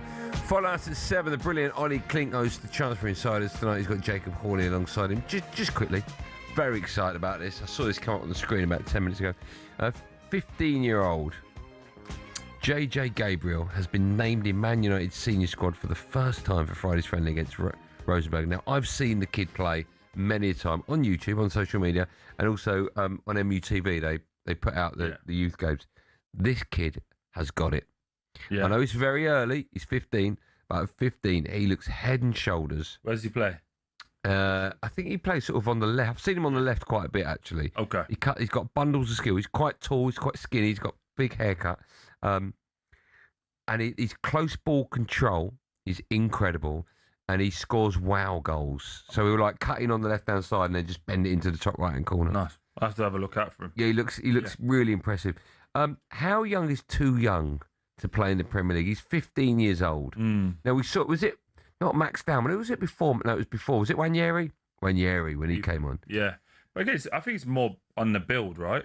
and the build of him. Like Ethan Wanyeri was a solid boy. Wayne Rooney was a solid boy. I think Max Dowman's quite thick as well in terms of like big, strong legs. So I think that's a big part of it. It's just more, can they handle the physicality of it? That's the biggest part. Mentally, it's tough though, right? Because you're with all your mates at school. Nah, not for those kids. I mean, 15, they're babies. They're babies. There's an ignorance that comes with it. They don't care. They just play. I think up to about 18, 19, you just go through the motions. You don't really know. That's nice. No, let's just play. It's fun at that point. This is amazing. And then, unfortunately, the business side of it takes over. And it changes you as a player, right? I'm guessing. Yeah, and as a person as well. Because you're not your love for it dies, but your love for the nonsense dies. What you were willing to put up with before was kind of gone. Yeah. But it's great. 15 years old. Yeah, I'm very real excited. fair play to him. Yeah, there's high hopes expected of him. Talking of a 15-year-old, someone that looks 5 years younger than that. He's one more Billy. He's shy. He looks like he's 10. There you go, 10. He looks like he's 10. He's here in about 5 minutes. He looks like he's 10. All right, lads. Billy, good to see you. We haven't seen you this week. What have you been up to? What? Yeah. Who cares, mate? Really busy Makes week. no difference to anyone's life what you've been up to. All right, Troy. Nice to be in here with you. You look like you lost a bit of weight. Really? I was going to say a similar thing. Like, I haven't got much. Yeah. Maybe, are you buying bigger clothes now? Yeah, baggier clothes, yeah. Oh, are you? Yeah. Are you eating dense still food? got the hanger in, doesn't it? Yeah. You eating dense food? Yeah, loads of it. Yeah. All right. What's a dense food? It's a sandwich, according to it. I don't. What have you been up to, mate? What's new? No one cares, Troy. Honestly, Thanks for asking, Troy. It'll make no difference to anyone's world. No one's going to go, yeah, I was listening to Drive. You know, Billy's, he's only been in a live. No one cares. Honestly, Bill. I appreciate you asking that, Troy. You're watching Friends, though, aren't you? Yeah. What series? What episode are you watching? The one in Barbados. Oh, right. Okay. That's when Joey and Rachel get together. Most overrated show ever. Yeah. You don't like it. We'll talk about that tomorrow. We'll talk about it tomorrow. Do top 5. We do Troy's top 5 TV shows tomorrow. Yeah.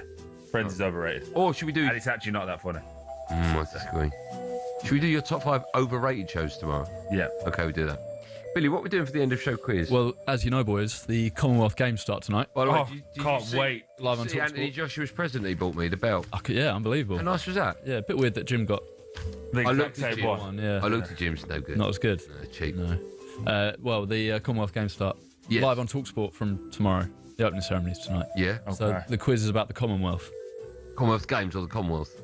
A bit of both. Okay. Troy's giving a reaction, the same one that I gave in my head. Yeah, okay. It's go all on right. then. No, it's Troy should fine. go first, he's my guest. Okay, fine. Troy, athletics is in the Commonwealth Games, and Usain Bolt is the greatest sprinter ever. How long would it take Bolt to sprint from here to Australia at full speed? That's an unbelievable question. That's an unbelievable question. What are you thinking, Troy? What, across the water? Just as the crow flies. Oh, right, okay. Yeah. So probably across the Go a week. I was going to go 9 days. 15 days. All right. Still pretty good.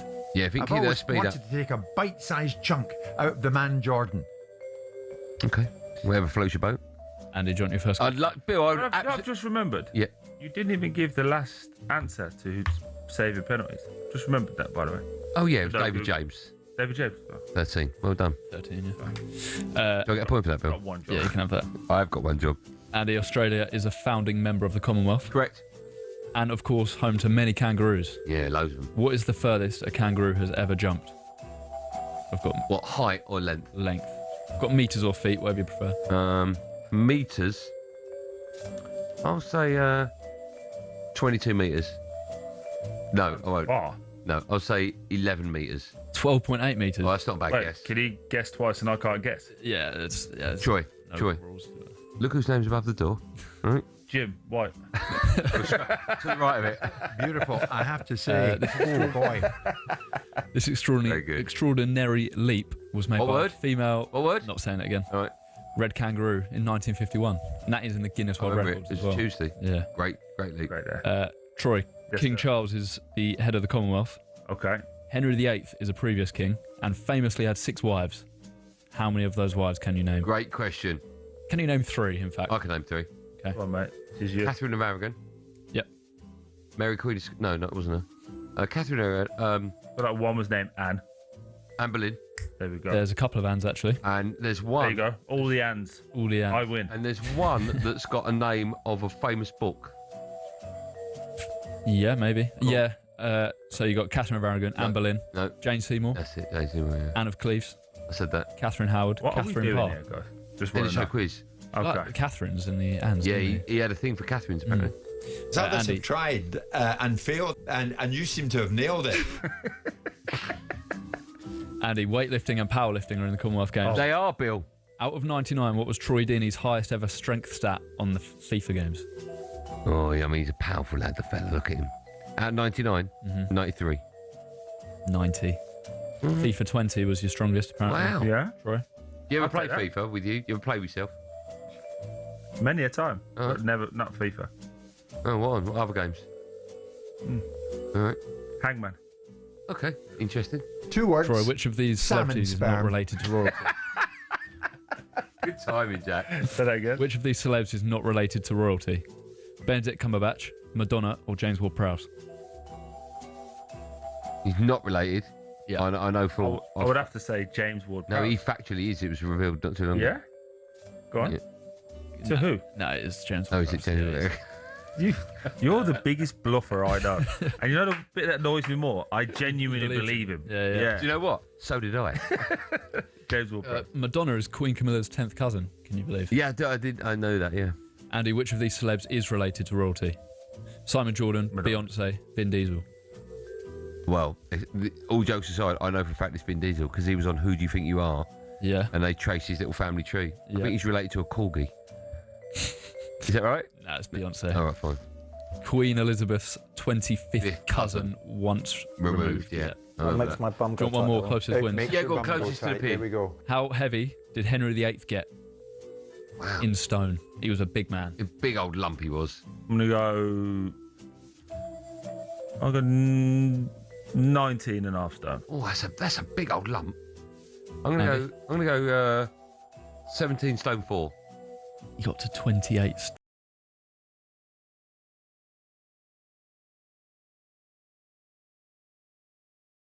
Was that so? It did. And on that note, Troy, you've been nothing short of brilliant today. Thank you, mate. You're coming back tomorrow? Yeah, I am. Hopefully it's a decent quiz tomorrow. This week's quizzes have been poor. I'm just saying. Gosh. 3 different people hosted it. I've got news for you. They're always poor. It's not going to get. All right. What do you want it about tomorrow? I'll start research. Tomorrow's quiz is all about anything that's relevant to life. Okay. Not athletics. It's quite broad. Not athletics. And it's relevant to life. All right. All right. Yeah. Go as broad as you can with that. Do you pack your own suitcase? I actually do. Yeah. No wonder we see. He gets in it. Look how small he is. Phil, get out of my studio. In fact, we're all going to get out of my studio. Thanks for listening. Have a lovely evening. We're back tomorrow at 4 for more of the same. In the meantime, be safe, everyone. Be safe.